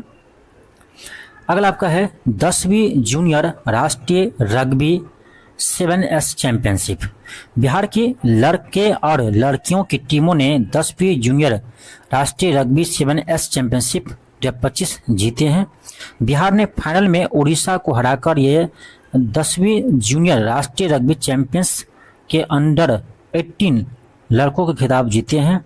यह 2022 जूनियर राष्ट्रीय रग्बी चैंपियनशिप का दोहराव था, जहां पर बिहार के लड़के और लड़कियां ने दोनों वर्ग ने खिताब जीते थे। यानी 2022 के बाद ये आपका 2025 में ये लड़का लड़की दोनों इसमें खिताब जीते हैं। इसका आयोजन कहाँ हुआ था? देहरादून में हुआ था। नेक्स्ट आपका टॉपिक है स्वच्छ सर्वेक्षण 2024 में रैंकिंग। ये 2024 का रैंकिंग भली है लेकिन 25 में से जारी किया है, ठीक है, इसलिए आप याद रखिएगा। इसमें आप ध्यान रखिएगा कि गंगा के तट के शहरों में देखा जाए तो आपका पटना जो है ये चौथे स्थान पर आते हैं और पटना को प्रॉमिस स्वच्छ शहर के खिताब दिया गया है और पटना और गया को प्रतिष्ठित 3 स्टार कचरा मुक्त शहर घोषित किया है। किसको? पटना और गया को। अगला आपका है पटना और गया ने अपना वाटर प्लस प्रमाणन बरकरार रखा है। 10 लाख जनसंख्या वर्ग में गया ने बिहार के शीर्ष स्थान हासिल किया है। 10 लाख जनसंख्या वर्ग पर देखा जाए तो इसमें गया आपका प्रथम स्थान पर आते हैं, ठीक है। पटना बिहार का सबसे स्वच्छ शहर है, जिसके बाद गया और भागलपुर का स्थान है। इसमें प्रथम स्थान पर स्वच्छ में कौन है? पटना है, उसके बाद कौन सा है? गया है, और तीसरा पर कौन है? आपका भागलपुर है। आगे देखते हैं आपका अगला, यहाँ से प्रश्न आपका आ चुका है। ये क्लास हम आपको पिछले बार भी करवाए थे, ठीक है। इसमें क्वेश्चन आपका 17वीं बीपीएससी में एक क्वेश्चन पूछा गया था आपका ताती तत्वा वाले, ठीक है। तो ये आपको हम इस समय भी करवाए थे, ठीक है। आर्टिकल 341 क्या कहता है? सुप्रीम कोर्ट ने बिहार सरकार का 2015 की अधिसूचना को रद्द कर दिया है, जिसके तहत उसने अत्यंत पिछड़ा वर्ग यानी ईबीसी से ताती तत्वा जाति को हटाकर अनुसूचित जाति सूची में, अनुसूचित जाति यानी एससी में पान शवासी जाति के साथ मिला दिया था। यानी क्या किया था बिहार सरकार? तो बिहार सरकार ने 2015 में क्या किया था? ताती तत्वा को ईबीसी से हटाकर कहां पर कर दिया था? उसे एससी में शामिल कर दिया था और इसी को सुप्रीम कोर्ट ने इसे रद्द कर दिया, ठीक है। और यह प्रश्न आपका आ चुका है, दोबारा आ सकता है, कोई दिक्कत नहीं है आपका। सुप्रीम कोर्ट ने कहा है कि राज्य सरकार के पास संविधान के अनुच्छेद 341 के तहत प्रकाशित अनुसूचित जातियों की सूची में छेड़छाड़ करने का कोई अधिकार या क्षमता नहीं है। इसी के तहत इसे रद्द कर दिया था, ठीक है। बस इतना ही ध्यान रखना आपको। अगला आपका है नागी नकटी पक्षी अभ्यारण्य। आपको याद ही होगा नागी नकटी पक्षी अभ्यारण्य, ये आप बिहार का दूसरा रामसर स्थल बन गया है। तो विश्व पर्यावरण दिवस 2024 यानी 5 जून 2024 को बिहार के जमुई जिला में स्थित नागी पक्षी अभ्यारण्य और नकटी पक्षी अभ्यारण्य को रामसर स्थल में शामिल कर लिया गया है। अब टोटल बिहार में कितना रामसर स्थल हो गया है? तो 3 हो गया। पहले 1 था, अब 2 बन गया, तो टोटल आपका 3 हो गया, ठीक है। पहला कौन था? तो पहला आप याद रखना, पहला था आपका कांवड़ झील बेगूसराय का, ठीक है। कांवड़ झील को रामसर स्थल का दर्जा मिला है आपको कब? 2020 में मिला है, ठीक है। तो ये पहला है। यहाँ से 2 बार प्रश्न आया है, ये प्रश्न अभी नहीं आया तो आ सकते हैं आपके एग्जाम में, ठीक है। तो नया रामसर स्थल कौन बने आपका? ठीक है, तो ये बने आपका नागी और नकटी पक्षी अभ्यारण्य। ये कहाँ पर है? तो बिहार के जमुई जिला में। अगला आपका है बिहार से केंद्रीय मंत्रिमंडल की सूची, यानी 18वीं लोकसभा में आपका बिहार से कौन क्या मंत्री बने हैं। यहाँ से आपको याद होगा ये कपड़ा मंत्री गिरिराज सिंह, आपको ये 17वीं बीपीएससी में पूछा गया था और मैंने एग्जाम से पहले भी इसको करवा रखे थे, आपका 17वीं बीपीएससी के एग्जाम से पहले भी, ठीक है। तो आपका पहला है गिरिराज सिंह। तो गिरिराज सिंह ये कपड़ा मंत्री बने हैं और ये आपको पता होगा बीजेपी से है, और ठीक है। दूसरा आपका ललन सिंह, तो ललन सिंह पंचायती राज मंत्री, पशुपालन और मत्स्य पालन मंत्री भी है। तीसरा आपका जीतन राम मांझी, तो ये आपका एमएसएमई मंत्री है। चौथा आपका चिराग पासवान, ये बने आपका खाद्य प्रसंस्करण उद्योग मंत्री। तो बिहार से 4 कैबिनेट मंत्री है। कितना? 4 कैबिनेट मंत्री है और कुछ राज्य मंत्री भी है, उसे देखते हैं। तो नित्यानंद राय गृह राज्य मंत्री है। रामनाथ ठाकुर ये है आपका कृषि और किसान कल्याण राज्य मंत्री, तो ये भी ध्यान रखेंगे, ठीक है। अगला देखते हैं आपका, अगला है सतीश चंद्र दुबे खनन और कोयला राज्य मंत्री। राजभूषण चौधरी जल शक्ति राज्य मंत्री। तो 4 कैबिनेट है और 4 राज्य मंत्री है, टोटल 8 मंत्री बने बिहार से। ठीक है, आपका अगला टॉपिक है बिहार का ऋण जमा अनुपात। सिंपल याद रखिए, बिहार में ऋण जमा अनुपात के तो 58.7% है, जो राष्ट्रीय औसत से कितना 28% कम है। और सबसे अच्छा देखा जाए तो आपका पूर्णिया है, पूर्णिया आपका सबसे अच्छा ऋण जमा अनुपात में है। उसके बाद आपका अररिया है, फिर पूर्वी चंपारण है, सबसे लास्ट में कौन है तो मुंगेर जिला है। ठीक है, अगला देखते हैं आपका बिहार में मेट्रो सेवा। तो आपको याद होगा पटना के अलावा अब बिहार के और आपका 4 शहरों में मेट्रो यानी आपका विकास किया जाएगा मेट्रो का। पहला मुजफ्फरपुर, गया, भागलपुर, दरभंगा। तो याद रखिएगा पटना के अलावा मुजफ्फरपुर, गया, भागलपुर और दरभंगा भी मेट्रो रेल का शुरू किया जाएगा। ठीक है, इसमें फंडिंग कैसे रहेगा तो केंद्र सरकार राज्य सरकार के बीच आपका 20% का ये आपका वहन किया जाएगा। केंद्र सरकार 20% देंगे, राज्य सरकार 20% देंगे। बाकी जो आपका 60% है वो कौन देगा तो ये देगा आपका प्रत्येक शहर के लिए मेट्रो रेल निगम, विश्व बैंक, एशिया विकास बैंक और जापान की अंतर्राष्ट्रीय सहयोग एजेंसी इसमें सहायता देंगे। ठीक है, अगला आपका है भारत का दूसरा पक्षी संग्रहालय। भारत का दूसरा पक्षी संग्रहालय यह आपका बिहार के जमुई जिला में बनाया जाएगा। यह नागी पक्षी अभयारण्य के पास बनाया जाएगा। तो ये भारत का दूसरा पक्षी संग्रहालय है, भारत का है, बिहार का नहीं, बिहार का पहला होगा। ठीक है, अगला आपका है बांका में सौर ऊर्जा संयंत्र का शुभारंभ। बांका जिले में हाल ही में 50 मेगावाट का नया सौर ऊर्जा संयंत्र चालू किया गया है, जिससे बिहार की कुल सौर ऊर्जा क्षमता 181 मेगावाट हो गई है और यह बिहार का सबसे बड़ा सौर ऊर्जा संयंत्र है। तो 2 ही चीज आपको ध्यान रखना है कि पहला ये कि बिहार का सबसे बड़ा सौर ऊर्जा संयंत्र कहाँ पर स्थापित किया गया है तो बांका जिला में। और इसे कौन किया है तो अवाडा ग्रुप ने किया, अवाडा, अडानी ग्रुप नहीं, अवाडा ग्रुप। ठीक है, अगला आपका है अगला टॉपिक आपका है बिहार में दूर संचार घनत्व। यहाँ से भी प्रश्न आया हुआ है, पहले बीपीएससी पूछ चुका है। तो ट्राई की ताजा रिपोर्ट के अनुसार बिहार का दूर संचार घनत्व जो है आपका 56.6% है और यही प्रश्न आपके एग्जाम में पूछा गया था। देश में सबसे कम संचार घनत्व वाले बिहार है। राष्ट्रीय संचार घनत्व आपका कितना है 85.38% है और सबसे अधिक दूर संचार घनत्व आपका दिल्ली में है। ठीक है, आपका फर्स्ट पॉइंट है कि यूनेस्को ने बिहार के पश्चिमी चंपारण जिले में स्थित रामपुरवा और लोहिया नंदगढ़ के अशोक स्तंभ को भारत के लिए अपनी संभावित सूची में शामिल किया है। तो ये आप नाम याद रखिएगा, पश्चिमी चंपारण जिले के स्थित रामपुरवा और लोहिया नंदगढ़ को यानी भारत के लिए अपनी संभावित सूची में शामिल किया है। तो इसे आप याद रखिएगा, इंपॉर्टेंट है। आपका अगला पॉइंट है कि प्रधानमंत्री नरेंद्र मोदी ने दरभंगा में नए software technology park of India सुविधा का उद्घाटन किया है। तो याद रखिएगा, आपसे प्रश्न ये पूछेंगे हाल ही में मोदी जी ने बिहार में किस जिले में नए software technology park of India का उद्घाटन किया है, तब क्या होगा आंसर दरभंगा होगा। ठीक है, आपका अगला पॉइंट है कि बिहार सरकार ने स्थानीय महिलाओं को लिए विशेष रूप से 35% नौकरियों में आरक्षण को मंजूरी दी है। ये तो आपको हम ऑब्जेक्टिव में ही प्रश्न करवाए हुए थे।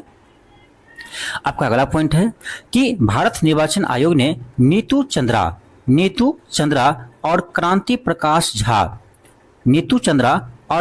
क्रांति प्रकाश झा को बिहार का स्वीप यानी व्यवस्थित मतदाता शिक्षा एवं चुनावी भागीदारी का आइकॉन नियुक्त किया गया है। तो इम्पोर्टेंट है, नाम याद रखिएगा, नीतू चंद्रा, क्रांति प्रकाश झा। आपका अगला पॉइंट है कि बिहार मंत्रिमंडल ने सीतामढ़ी के पुनौराधाम के समग्र विकास के लिए 882.87 करोड़ रुपए की मंजूरी दी है। नेक्स्ट आपका है कि नालंदा के राजगीर में स्थित बिहार स्पोर्ट्स यूनिवर्सिटी ने भारत के शीर्ष सरकारी खेल विश्वविद्यालय के लिए भारतीय संस्थागत रैंकिंग में 2025 में चौथा स्थान हासिल किया है। तो ये कौन सा खेल विश्वविद्यालय है, ये आपका बिहार स्पोर्ट्स यूनिवर्सिटी जो आपका नालंदा के राजगीर में स्थित है और ये पूरे देश में चौथा स्थान हासिल किया है। आपका अगला टॉपिक है, अगला पॉइंट आपका है शेरशाह सूरी का मकबरा। शेरशाह सूरी का मकबरा अगम कुआं राष्ट्रीय जल मिशन के अंतर्गत भारत की जल विरासत सूची में शामिल किया गया है। तो इम्पोर्टेंट है ये भी आपका, यानी शेरशाह सूरी का मकबरा जो अगमकुआं में है राष्ट्रीय जल मिशन के अंतर्गत भारत की जल विरासत में शामिल किया गया है। नेक्स्ट आपका है प्रोफेसर अप्सरा। प्रोफेसर अप्सरा को बिहार राज्य महिला आयोग के अध्यक्ष नियुक्त किया गया है। तो प्रोफेसर अप्सरा को बिहार राज्य महिला आयोग के अध्यक्ष चुना गया है।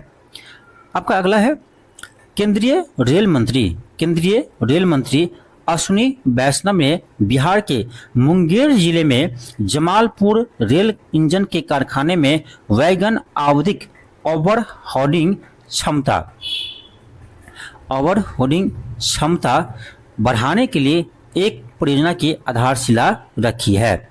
आपका अगला है, ये आपका ज़्यादा इम्पोर्टेंट है, ध्यान रखिएगा। क्वेश्चन आपका है कि रविशंकर प्रसाद और संजय झा उन 7 सांसदों में शामिल थे जो पाकिस्तान से आतंकवाद और ऑपरेशन सिंदूर पर भारत का रुख प्रस्तुत करने के लिए भारत के प्रतिनिधिमंडल का नेतृत्व किया है। आपको याद होगा 7 सांसदों ने इसमें शामिल था।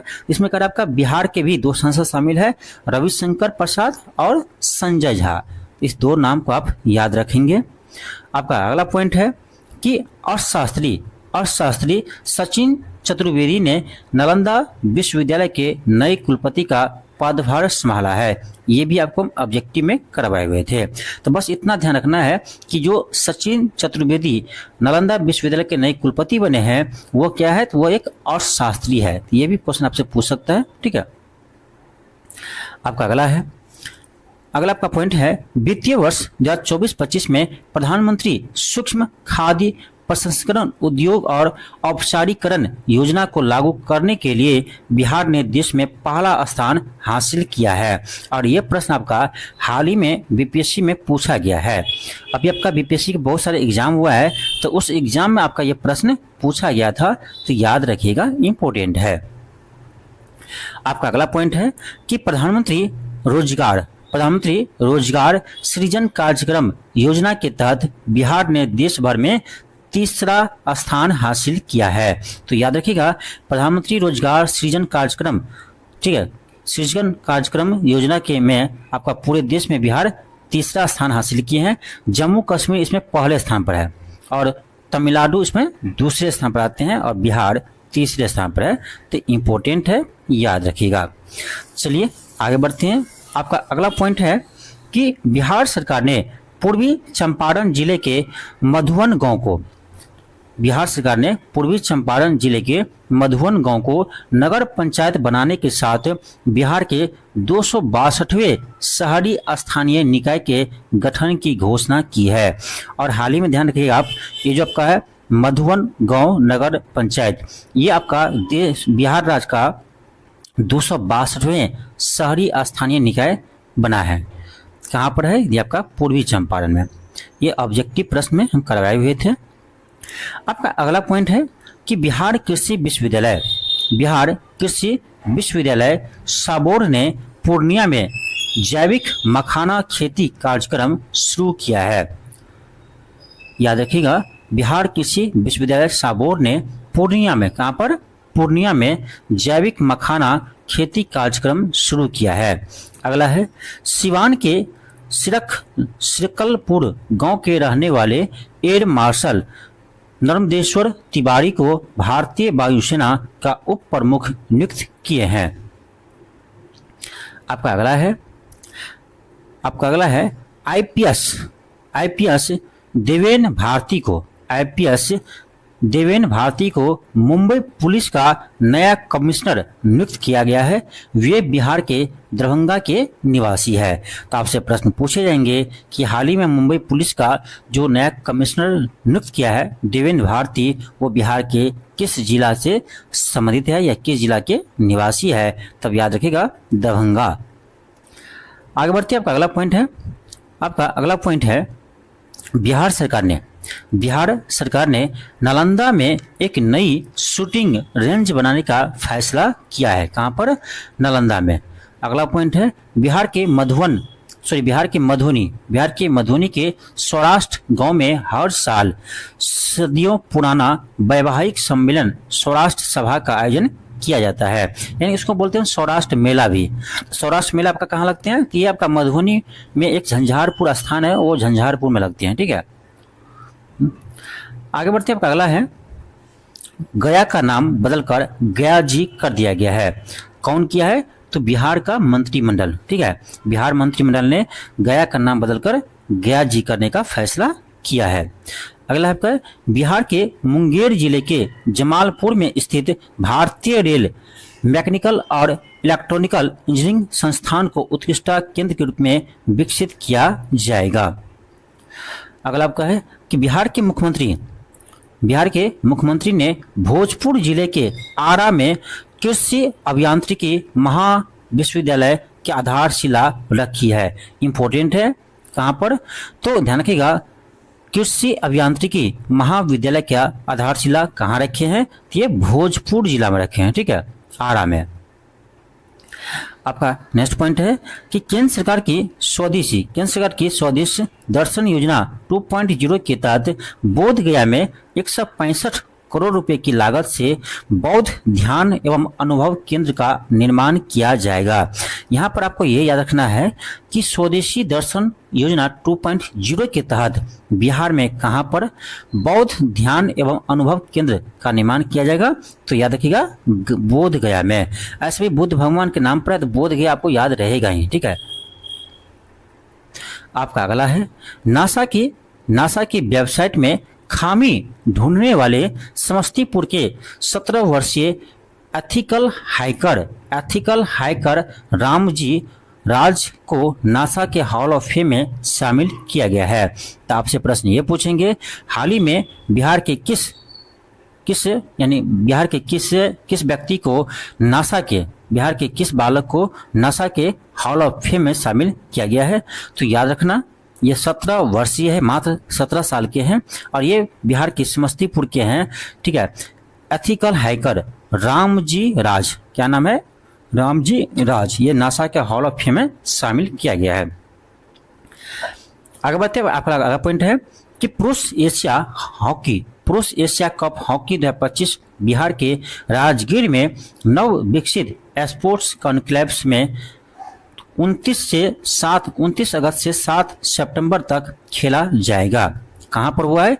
पुरुष एशिया कप अभी आपका 29 अगस्त से 7 सितंबर तक चलेगा, ये अभी हुआ नहीं है। ठीक है, तो ये आपका पुरुष एशिया हॉकी कप जो है वो आपका बिहार के राजगीर में स्पोर्ट्स कॉन्क्लेव में खेला जाएगा 29 अगस्त से 7 सितंबर तक। नेक्स्ट है कि बिहार के तीन स्टार्टअप डेल्टा लेडी फायर और भोजपटा को स्टार्टअप महाकुंभ 2025 में स्टार्टअप महारथी पुरस्कार मिला है। तो ये याद रखिएगा बिहार का स्टार्टअप है। आपका अगला है बिहार सरकार बिहार के 12 जिलों में एकीकृत औद्योगिक टाउनशिप विकसित करेगी। याद रखिएगा। आपका अगला है चंपारण सत्याग्रह फिल्म ने म्यांमार अंतर्राष्ट्रीय फिल्म महोत्सव में 7 पुरस्कार जीते, जिसमें से वर्ष का सर्वश्रेष्ठ फिल्म निर्माता भी शामिल है। यानी वर्ष का सर्वश्रेष्ठ फिल्म निर्माता का अवार्ड भी मिला है किसको? चंपारण सत्याग्रह फिल्म को। यह कहां पर हुआ उत्सव? तो म्यांमार में हुआ है, ध्यान रखिएगा। ठीक है, इसमें 7 पुरस्कार जीते हैं, इंपॉर्टेंट है। आगे बढ़ते हैं। आपका अगला पॉइंट है कि बिहार ने राजस्थान को हराकर पुरुषों की सीनियर राष्ट्रीय रग्बी 7S चैंपियनशिप 2025 में कांस्य पदक जीता है। कौन से पदक जीते हैं? कांस्य पदक जीते हैं। और किसे हराया है? तो राजस्थान टीम को हराया है। अगला आपका है कि भारतीय सशस्त्र बलों की सैन्य शक्ति को प्रदर्शित करने वाले 2 दिवसीय उत्सव पहला शौर्य वेदना उत्सव 7 से 8 मई 2025 तक बिहार के पूर्वी चंपारण जिले के मोतिहारी में आयोजित किया गया है। बहुत ही इंपॉर्टेंट पॉइंट है, आप इसे याद रखिएगा। ठीक है, पहला शौर्य वेदना उत्सव का आयोजन कहाँ किया गया है? तो ये आपका बिहार के पूर्वी चंपारण के मोतिहारी में किया गया है। ठीक है, आगे बढ़ते हैं। आपका अगला पॉइंट है बिहार विधान परिषद सदस्य डॉक्टर राजवर्धन आजाद को ICU गोल्डन एप्पल अवार्ड 2025 के लिए चुना गया है। तो आपसे प्रश्न पूछेंगे कि हाल ही में ICU गोल्डन एप्पल अवार्ड किसे मिला है? तो याद रखिएगा, ये मिला है आपका डॉक्टर राजवर्धन आजाद को, और ये आपका बिहार विधान परिषद के सदस्य है।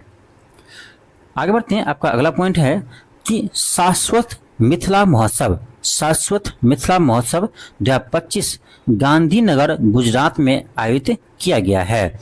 तो शाश्वत मिथिला महोत्सव का आयोजन कहाँ किया गया है? तो गुजरात के गांधीनगर में किया गया है। अगला है संयुक्त राष्ट्र महासभा ने जाम्बिया, ये बहुत ही इंपॉर्टेंट है, ये मैं ऑब्जेक्टिव प्रश्न में भी आपको करवाया था। ठीक है, संयुक्त राष्ट्र महासभा ने जाम्बिया और माली को चुना है, जहां लड़कियों के लिए बिहार की साइकिल योजना लागू की जाएगी। तो याद रखिएगा, ये आपका है जाम्बिया और माली देश, जहां पर बिहार की साइकिल योजना शुरू की जाएगी। इंपॉर्टेंट है। नेक्स्ट आपका है बिहार के दिव्यांश राज ने राष्ट्रीय युवा एथलेटिक्स चैंपियनशिप 2025 में कांस्य पदक जीता और एशियाई अंडर 18 एथलेटिक्स चैंपियनशिप के लिए क्वालिफाइंग किया है। बस ये आप याद रखिए कि दिव्यांश राज ने राष्ट्रीय युवा एथलेटिक्स चैंपियनशिप 2025 में कांस्य पदक जीते हैं। अगला आपका है कि महिला कबड्डी विश्व कप 2025 का आयोजन 1 से 10 जून तक राजगीर में किया जाएगा। इसका आयोजन कहाँ हुआ है?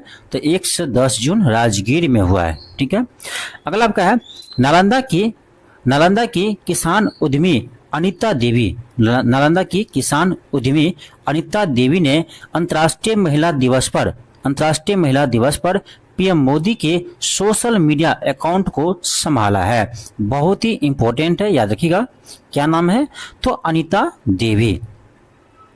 आपका अगला है कि बिहार सरकार ने राज्य में बाल विवाह रोकने के लिए मुख्य सचिव अमृत मीना पाल की अध्यक्षता में एक स्टॉक फोर्स का गठन किया है। अगला आपका है कि पहली बार बिहार राज्य दुग्ध सहकारी संघ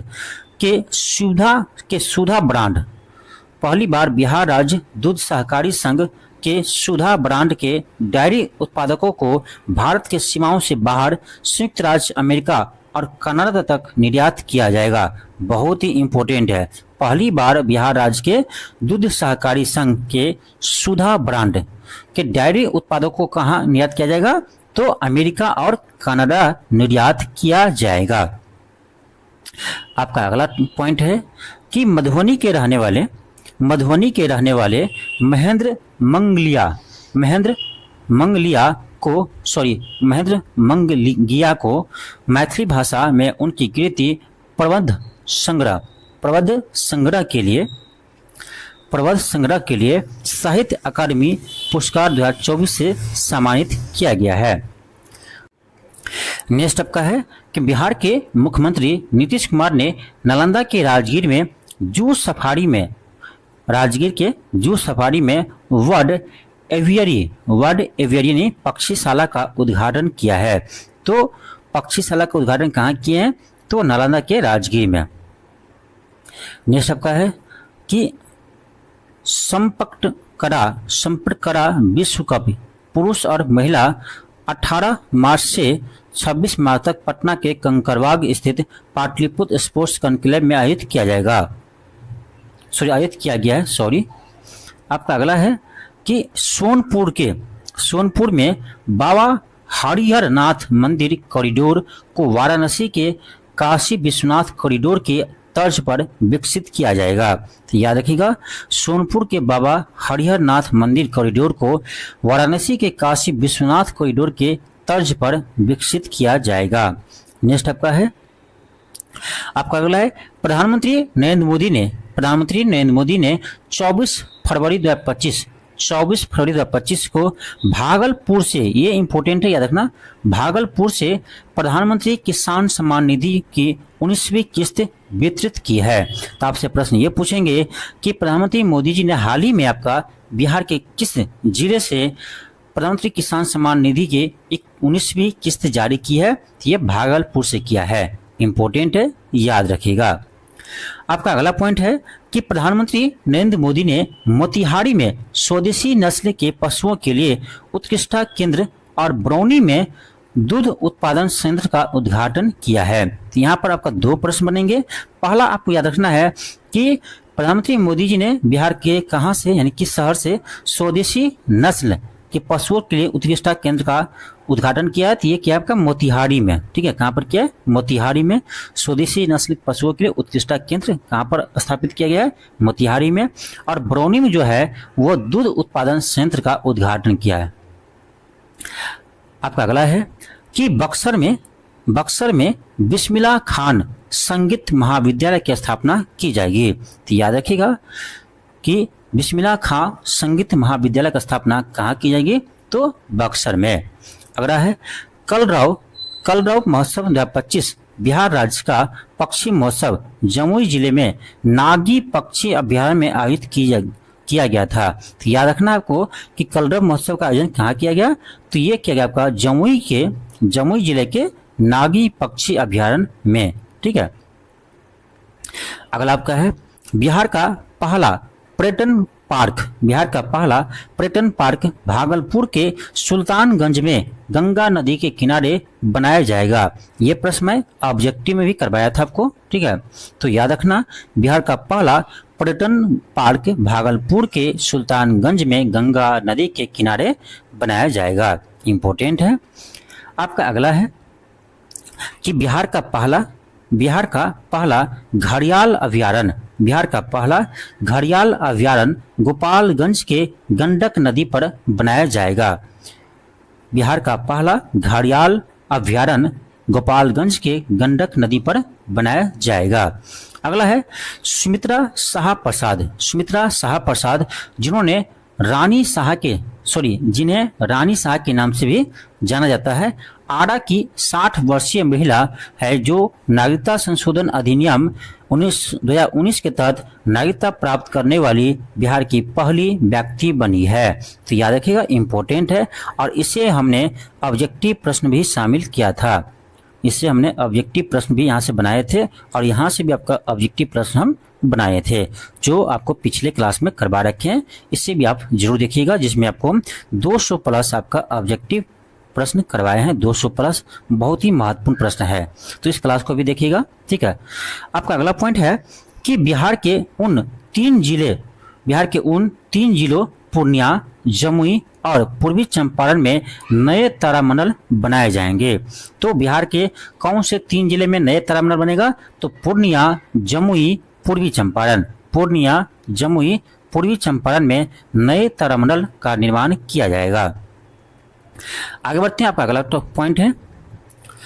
अगला पॉइंट है कि बिहार के पहले प्लास्टिक अपशिष्ट प्रबंधन संस्थान का हाल ही में भागलपुर में उद्घाटन किया गया। ये भी प्रश्न मैं आपको ऑब्जेक्टिव वाले क्लास में करवाया था, ठीक है, कि बिहार के पहले प्लास्टिक अपशिष्ट प्रबंधन संस्थान का उद्घाटन कहाँ किया गया है? भागलपुर में किया गया है। इंपॉर्टेंट है। आपका अगला है कि बिहार की असिंका कुमारी को तीरंदाजी विश्व कप के लिए भारतीय तीरंदाजी टीम में चुना गया है। वो कहाँ से है? तो ये आपका मुंगेर जिला से। ठीक है, आगे बढ़ते हैं। आपका अगला है कि 1991 बैच के आईपीएस अधिकारी विनय कुमार को बिहार का नया पुलिस महानिदेशक यानी डीजीपी नियुक्त किया गया है। तो बिहार का नए डीजीपी कौन बने हैं? तो याद रखिएगा विनय कुमार बिहार के नए डीजीपी बने हैं।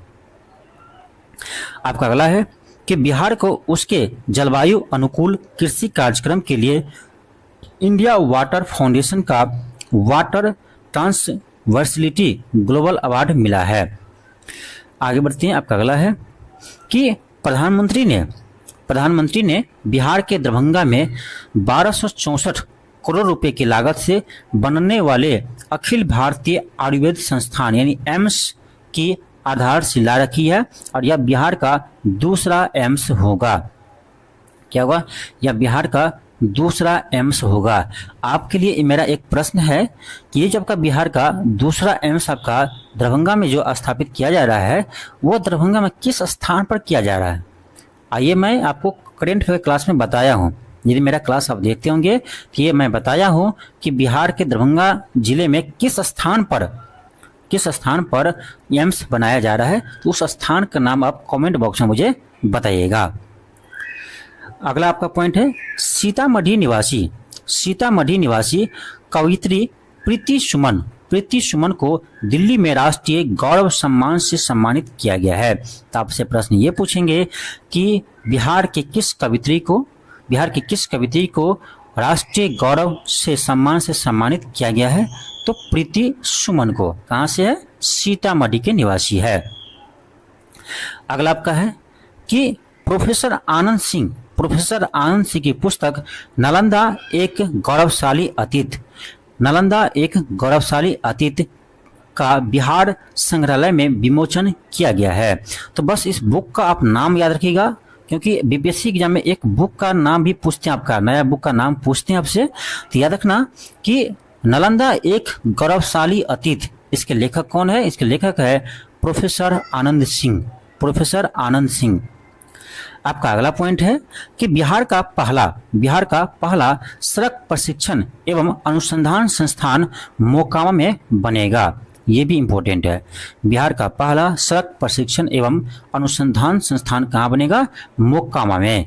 अगला है बिहार के मुख्यमंत्री नीतीश कुमार ने 23 दिसंबर 2024 को पश्चिमी चंपारण जिले के वाल्मीकि नगर से अपनी प्रगति यात्रा के पहले चरण की शुरुआत की है। तो आपसे प्रश्न ये पूछेंगे कि बिहार के मुख्यमंत्री नीतीश जी ने कहां से प्रगति यात्रा शुरू किए हैं? कि आपका पश्चिमी चंपारण जिले के वाल्मीकि नगर से। ठीक है, वाल्मीकि नगर से याद रखिएगा। आपका अगला है कि बिहार राज्य विधानसभा अध्यक्ष नंद किशोर यादव ने 3 से 8 नवंबर 2024 तक सिडनी ऑस्ट्रेलिया में आयोजित 67वें राष्ट्रमंडल संसदीय सम्मेलन में भाग लिया है। आगे बढ़ते हैं। आपका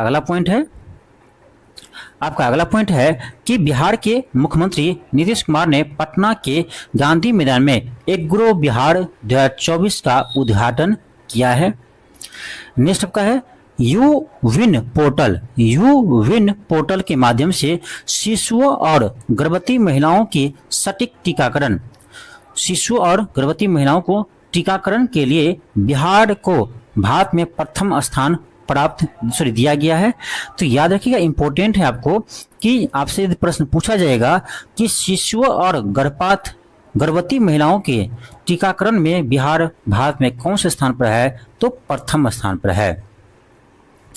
आगे बढ़ते हैं। आपका अगला है कि बिहार 9 से 14 वर्ष की लड़कियों के लिए एंटी स्वाइनकल कैंसर टीकाकरण अभियान शुरू करने वाले या पहला राज्य बन गया है। तो इम्पोर्टेंट है, आपसे प्रश्न ये पूछेंगे कि लड़कियों के लिए एंटी स्वाइनकल कैंसर टीकाकरण शुरू करने वाला पहला राज्य कौन बना है? ये बिहार बना है। और इसमें एज याद रखिएगा 9 से 14 वर्ष के लड़कियों के लिए। ठीक है, 9 से 14 वर्ष के लड़कियों के लिए यह टीकाकरण लगाया जाएगा। अगला आपका है नालंदा जिले के निवासी अनुग्रह प्रसाद सिन्हा।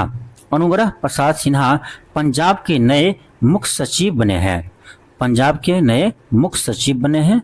आपका अगला है रेल मंत्री अश्विनी वैष्णव। रेल मंत्री अश्विनी वैष्णव ने वीडियो कॉन्फ्रेंसिंग के जरिए महाराष्ट्र के देवलाली से बिहार के दानापुर तक शेतकरी समृद्धि स्पेशल ट्रेन को हरी झंडी दिखाई है।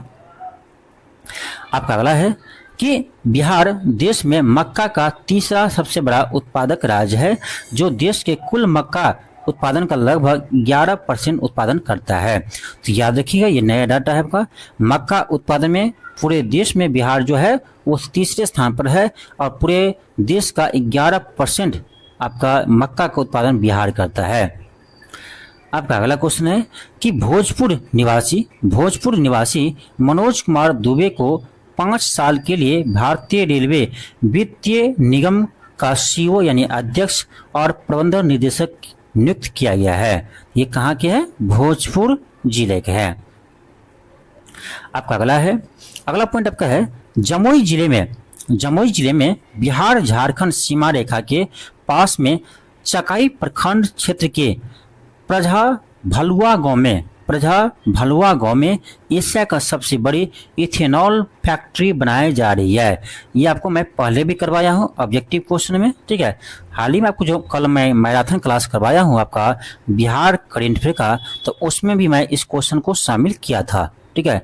इस क्वेश्चन को हम शामिल किए हैं, तो आप इस क्लास को भी आप जरूर देखिए, जिसमें आपको 200 MCQ आपको हम करवाए हैं इंपॉर्टेंट क्वेश्चन। तो इस क्लास को आप जरूर देखिएगा, आपके एग्जाम के लिए बहुत ही महत्वपूर्ण है। होगा तो मैं इसके डिस्क्रिप्शन में उसका मैं लिंक दे दूंगा, तो वहां से आप इस वीडियो को भी देख लीजिएगा। चलिए आगे बढ़ते हैं।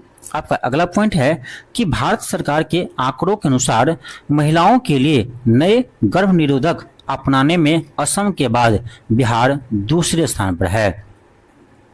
आपका अगला पॉइंट है बिहार सरकार बिहार शरीफ में आलू अनुसंधान केंद्र की स्थापना करेगी। ये भी इंपॉर्टेंट है कि बिहार सरकार कहां पर आलू अनुसंधान केंद्र का स्थापना करेंगे, तो बिहार शरीफ में। आगे बढ़ते हैं हम लोग। आपका अगला पॉइंट है सुपर 30 पटना के आपका सुपर 30 के संस्थापक आनंद कुमार को 2024 के लिए कोरिया पर्यटन का मानद राजदूत नियुक्त किया गया है। बिहटा में ई विकिरण केंद्र और निर्यात पैक हाउस के काम शुरू कर दिया गया है। यानी कहां पर ई विकिरण केंद्र और निर्यात पैक हाउस का यानी पैकिंग हाउस का काम शुरू हुआ है, ये हुआ आपका बिहटा में। आगे बढ़ते हैं। आपका अगला पॉइंट आपका है कि डाक जीवन बीमा प्रदान करने में बिहार शीर्ष स्थान पर है और उड़ीसा दूसरे स्थान पर है। डाक जीवन बीमा प्रदान करने में बिहार प्रथम स्थान पर है। राज्य सरकार थैलेसीमिया से पीड़ित बच्चों को निःशुल्क बोन मैरो ट्रांसप्लांट उपलब्ध कराएगी। इसके लिए मरीजों को 15 लाख रुपए तक की सहायता दी जाएगी। नेक्स्ट आपका है कि बिहार के पाणिनि ने खगोल विज्ञान और खगोल भौतिक पर 17वें अंतर्राष्ट्रीय ओलंपियाड में रजत पदक जीता है और वे हाजीपुर जिले के रहने वाले हैं। तो इम्पोर्टेंट है, इसका नाम ही याद है रखना, पाणिनि। क्या नाम है? पाणिनि।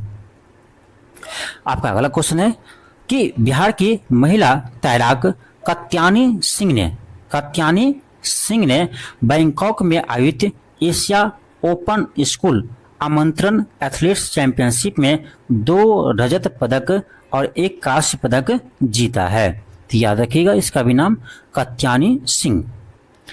आपका अगला है कि जमुई झाझा चकई के सुंदरवन क्षेत्र को बिहार में पहले हाथी गलियारा के रूप में पहचान किया गया है। इंपॉर्टेंट है, याद रखिएगा। आपका अगला है वैशाली में बुद्ध सम्यक दर्शन संग्रहालय सह बुद्ध स्मृति स्तूप का निर्माण किया जा रहा है। यानी किस जिला में बुद्ध सम्यक दर्शन संग्रहालय और बुद्ध स्मृति स्तूप का निर्माण किया जा रहा है? तो ये आपका वैशाली में किया जा रहा है। आपका अगला है आपका अगला पॉइंट है कि गोपालगंज प्रतिदिन 8,87,000 अंडे के उत्पादन के साथ राज्य में शीर्ष स्थान पर है, जबकि मुजफ्फरपुर दूसरे स्थान पर है। इन आपसे पूछे बिहार में सबसे अधिक अंडा का उत्पादन किस जिला में होता है, तो ये होगा आपका गोपालगंज। HCL टेक ने पटना में अपना ग्लोबल डिलीवरी सेंटर शुरू किया है। नेक्स्ट आपका है कि नए आपराधिक कानूनों के तहत बिहार में पहली FIR गया जिले के राजकीय रेलवे पुलिस थाने में दर्ज की गई है। नेक्स्ट आपका है कि बिहार की अनिमा कुमारी ने बेलग्रेड में विश्व बधिर शतरंज चैंपियनशिप में रजत पदक जीता है। नेक्स्ट आपका है कि यूक्रेन युद्ध में रूसी सेना में हाजीपुर में बन रहे जूते हाजीपुर स्थित एक निजी लिमिटेड कंपनी कॉम्पेंट्स एक्सपोर्ट्स रूस स्थित कंपनियों के लिए सुरक्षा जूते और यूरोपीय बाजार के लिए डिजाइन जूते बनाती है। यानी कहने का मतलब ये हुआ कि अभी जो आपका रूस यूक्रेन युद्ध चल रहा है, उस युद्ध में जो रूसी सैनिक है वो आपका हाजीपुर में बने जूते का इस्तेमाल कर रहे हैं, बस इतना याद रखना है, ठीक है। आपका अगला पॉइंट आपका कि बिहार के भोजपुर के डॉक्टर रजनीकांत को ब्रिटिश संसद में समाज की बेहतरी के लिए स्वास्थ्य सेवा और कल्याण को बढ़ावा देने में उत्कृष्ट योगदान के लिए वर्ल्ड बुक ऑफ रिकॉर्ड्स उत्कृष्टता प्रमाण पत्र से सम्मानित किया है। तो ये कहाँ के रहने वाले हैं, तो भोजपुर जिला के रहने वाले हैं। अगला आपका है कि बिहार के कैबिनेट ने गया और मोतिहारी के बाद राज्य में तीसरा केंद्रीय विश्वविद्यालय विक्रमशिला विश्वविद्यालय की स्थापना को मंजूरी दी है, जिसके लिए 87 करोड़ रुपए की मंजूरी दिए गए हैं। तो बस आपको ये याद रखना है कि बिहार का तीसरा केंद्रीय विश्वविद्यालय कहाँ पर स्थापित किया, तो विक्रमशिला विश्वविद्यालय, ठीक है।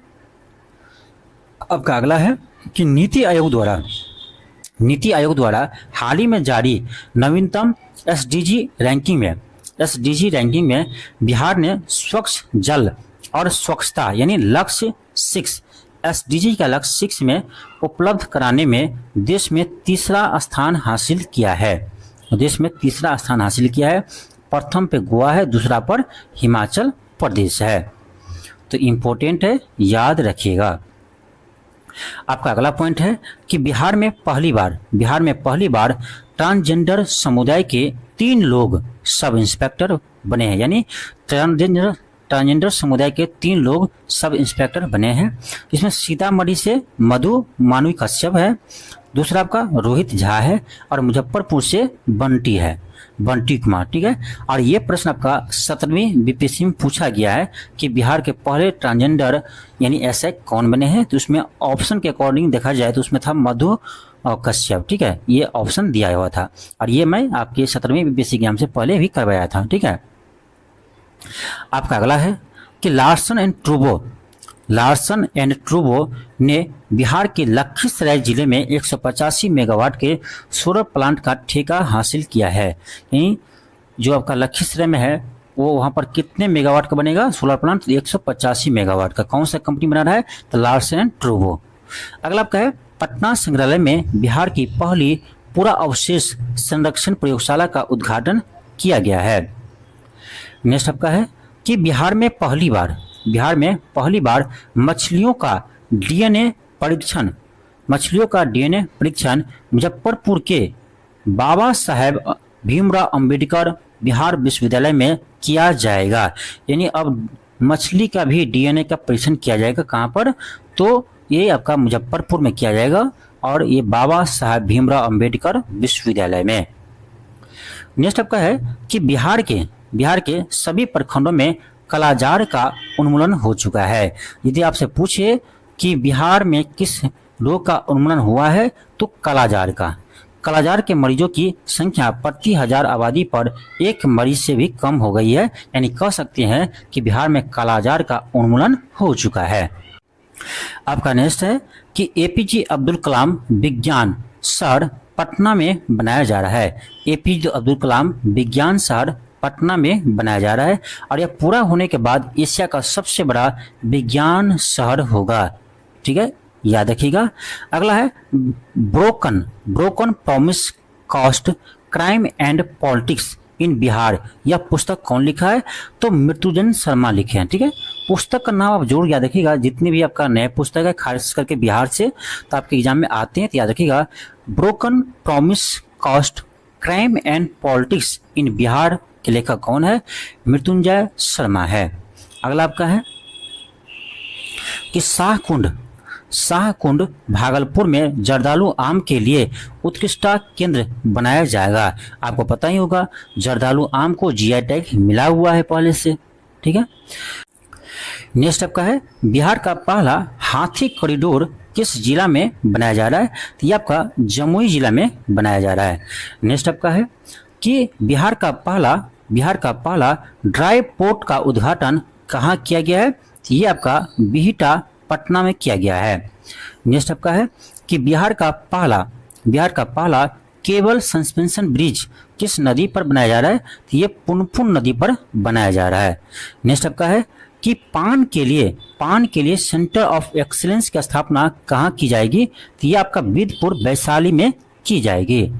नेक्स्ट आपका है गंगा जल आपूर्ति योजना के तहत बिहार शरीफ में गंगा जल उपलब्ध कराने हेतु किस जलाशय का निर्माण किया जा रहा है? तो मधुबन जलाशय, याद रखिएगा। नेक्स्ट है बिहार का पहला सौर ऊर्जा गांव के रूप में किसे स्थापित किया गया है? तो ये ध्यान रखना धनरई जहानाबाद में है। ठीक है, बिहार का पहला सौर ऊर्जा गांव किसे स्थापित किया जाएगा? कहाँ पर? तो धनरई जहानाबाद में। नेक्स्ट आपका है अमृत भारत योजना के तहत बिहार का पहला विकसित रेलवे स्टेशन का नाम किसे बनाया जा रहा है? ये आपका सहरसा में बनाया जा रहा है। ठीक है, नेक्स्ट आपका है किस जिला के व्यवहार न्यायालय में पहली बार मैथिली में बहस हुई है? यानी किस जिला के न्यायालय में पहली बार मैथिली में बहस हुई है? ये दरभंगा में। ठीक है, नेक्स्ट आपका है कि सम्राट अशोक से जुड़े बिहार के किन 2 स्थलों को यूनेस्को के संभावित सूची में शामिल किया गया है? ये हम लोग पहले भी देखे हैं। तो ये आपका रामपुरबा और लौरिया नंदगढ़। ठीक है, नेक्स्ट आपका है कि बिहार सामाजिक सुरक्षा पेंशन योजना के तहत माननीय नीतीश कुमार ने पेंशन की राशि 400 रुपये प्रति माह से बढ़ाकर कितना कर दिया है? तो 1100 रुपये प्रति माह कर दिया गया है। नेक्स्ट आपका है ये आप याद रखना बिहार का पहला डबल डेकर पुल की लंबाई कितनी है? ये कहाँ बना सबको पता होगा, पटना में, लेकिन इसकी लंबाई कितनी है ये याद रखना। तो 2.2 किलोमीटर है। बिहार का पहला डबल डेकर पुल की लंबाई कितना है? तो 2.2 किलोमीटर है। नेक्स्ट है पटना विश्वविद्यालय छात्र संघ की अध्यक्ष चुने जाने वाली पहली महिला कौन बनी है? ये बनी आपका मैथिली मृणालिनी। ठीक है, मैथिली बस ध्यान रखिए। आपका अगला है कि भारत के 112 आकांक्षी जिलों में बिहार के किस जिला को प्रथम स्थान मिला है? तो ये मिला आपका बेगूसराय को। ठीक है, नेक्स्ट आपका है खेलो इंडिया यूथ गेम्स 2025 में 2000 मीटर स्टीपल चेंज में स्वर्ण पदक जीतने वाले बिहार के किस आपका अगला पॉइंट है खेलो इंडिया यूथ गेम्स 2025 में 2000 मीटर स्टीपल चेंज में स्वर्ण पदक बिहार के किस खिलाड़ी ने जीता है? ये जीता आपका खुशी यादव जो भागलपुर की है। इंपॉर्टेंट है, याद रखना। नेक्स्ट आपका है कि बिहार का पहला कचरा निपटान संयंत्र किस जिला में स्थापित किया जाएगा? तो मुजफ्फरपुर में। नेक्स्ट आपका है कि बिहार का पहला ठोस एकीकृत अवशिष्ट प्रबंधन क्लस्टर कहाँ स्थापित किया जा रहा है? तो रामचक बेरिया पटना में। नेक्स्ट आपका है कि जरासंघ स्मारक पार्क का उद्घाटन माननीय मुख्यमंत्री ने कहां पर किया है? तो राजगीर में किया है। नेक्स्ट है पैरा एथलीट्स के लिए आवासीय खेल स्कूल खोलने वाला देश का पहला राज्य कौन होगा? तो ये होगा आपका बिहार। नेक्स्ट आपका है कि आयुष्मान भारत डिजिटल मिशन के क्रियान्वयन में देश भर में पहला स्थान कौन राज्य हासिल किया है? ये क्या आपका बिहार। नेक्स्ट है कि किस राज्य में विधानसभा और पंचायती राज संस्थाओं में महिलाओं का प्रतिनिधित्व देश में सबसे अधिक है? तो ये आपका बिहार में। नेक्स्ट आपका है कि बिहार के किस बोर्ड ने पाठ्यक्रम में रामचरितमानस को शामिल करने का निर्णय लिया है? तो ये है आपका संस्कृत बोर्ड, यानी संस्कृत बोर्ड ने रामचरितमानस को अपने पाठ्यक्रम में शामिल करने का फैसला किया है। बिहार में ध्यान और अध्यात्म केंद्र कहाँ बनेगा? तो बोधगया बनेगा, ये पहले हम देख चुके हैं। नेक्स्ट आपका है बिहार बच्चा बैंक के तर्ज पर किस राज्य में बच्चा बैंक खोलने की घोषणा की गई है? तो महाराष्ट्र। नेक्स्ट आपका है कि बिहार में विश्व के 7 अजूबों के प्रतिकृति का निर्माण कहाँ किया जाएगा? बिहार में विश्व के 7 अजूबों के प्रतिकृति का निर्माण कहाँ किया जाएगा? ये आपका किया जाएगा सिलौंजा बोधगया में। नेक्स्ट है बिहार के मढ़ौरा में बने 4500 हॉर्स पावर वाले रेल इंजन को किस देश में निर्यात किया जाएगा? ये किया जाएगा गिनी देश में। ठीक है, पश्चिमी अफ्रीकी देश आपका गिनी है, उसको पहली बार बिहार से कोई रेलवे इंजन निर्यात किया जाएगा। तो ये सबसे इंपॉर्टेंट क्वेश्चन है, आप याद रखना। ठीक है, आपका अगला है कि अपने जल निकायों का एटलस प्रकाशित करने वाला पहला भारतीय राज्य कौन बना है? तो ये बना आपका बिहार। नेक्स्ट है मां सीता जन्मस्थली पुनराधाम मंदिर एवं परिसर का समग्र विकास की बृहद परियोजना का शिलान्यास कब किया गया है? ये क्या आपका 8 अगस्त 2025 को भारत के गृह मंत्री अमित शाह के द्वारा। ठीक है, नेक्स्ट आपका है स्टूडेंट्स कार्ड योजना के अंतर्गत लोन की राशि 4 लाख से बढ़ाकर कितनी कर दिया है? 10 लाख कर दिया है। नेक्स्ट है बिहार की पहली जीविका दीदी हाट कहाँ खोला गया है? तो याद रखना तेल्हारा बाजार नालंदा। आगे बढ़ते हैं, आपका अगला है कि बिहार में अंतरिक्ष यान सम्मेलन कहाँ पर आयोजित किया गया? ये किया गया आपका रोहतास में। नेक्स्ट है केंद्रीय बजट 2025-26 में बिहार में कितने ग्रीनफील्ड एयरपोर्ट बनाने की घोषणा की गई है? तो 3। कहाँ पर? सारण, भागलपुर और राजगीर में। नेक्स्ट आपका है कि बिहार का पहला बकरी सीमन स्टेशन किस जिले में बनाया जा रहा है? तो ये गया जिला में बनाया जा रहा है। ठीक है, नेक्स्ट है बिहार का दूसरा सबसे बड़ा संग्रहालय कहाँ बनाया जा रहा है? तो ये लखीसराय में। नेक्स्ट आपका है बिहार को पूर्ण विकसित बनाने का लक्ष्य कब तक रखा है? यानी विकसित बिहार का लक्ष्य कब तक रखा है? तो 2047 तक। ठीक है, बिहार की पहली नदी जोड़ परियोजना कोसी मेची लिंक को पूर्ण करने का लक्ष्य कब तक रखा है? तो 2029 तक। नेक्स्ट आपका है कि बिहार के हरित आवरण को 17% करने का लक्ष्य कब तक रखा है? तो 2028 तक। नेक्स्ट आपका है कि बिहार को फलेरिया मुक्त करने का लक्ष्य कब तक रखा है? तो 2027 तक। ये सभी लक्ष्य इंपॉर्टेंट है, आप याद रखना। ठीक है, नेक्स्ट आपका है बिहार से खसरा रूबेला को खत्म करने का लक्ष्य कब तक रखा है? तो 2026 तक। टीबी को पूरी तरह से खत्म करने का लक्ष्य कब तक रखा है? 2025 तक।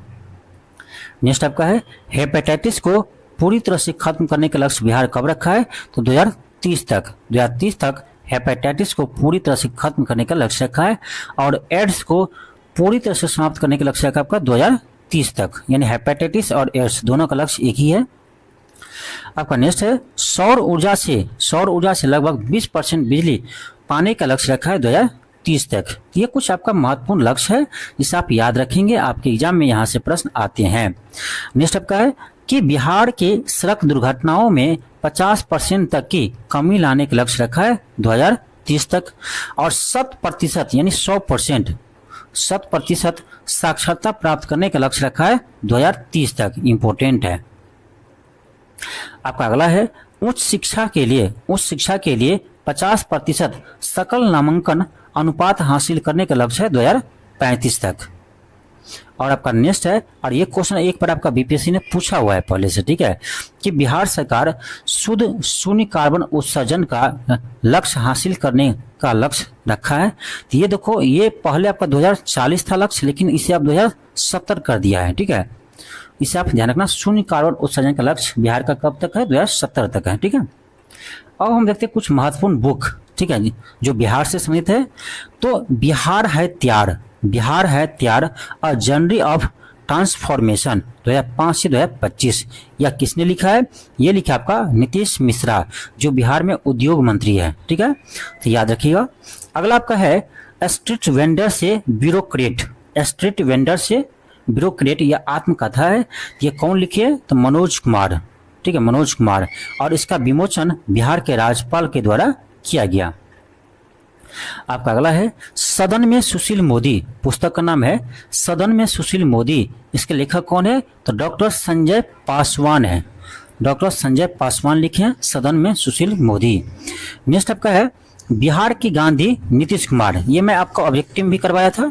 बिहार की गांधी नीतीश कुमार पुस्तक के लेखक कौन है? तो डॉक्टर अशोक चौधरी और शाम्भी चौधरी है,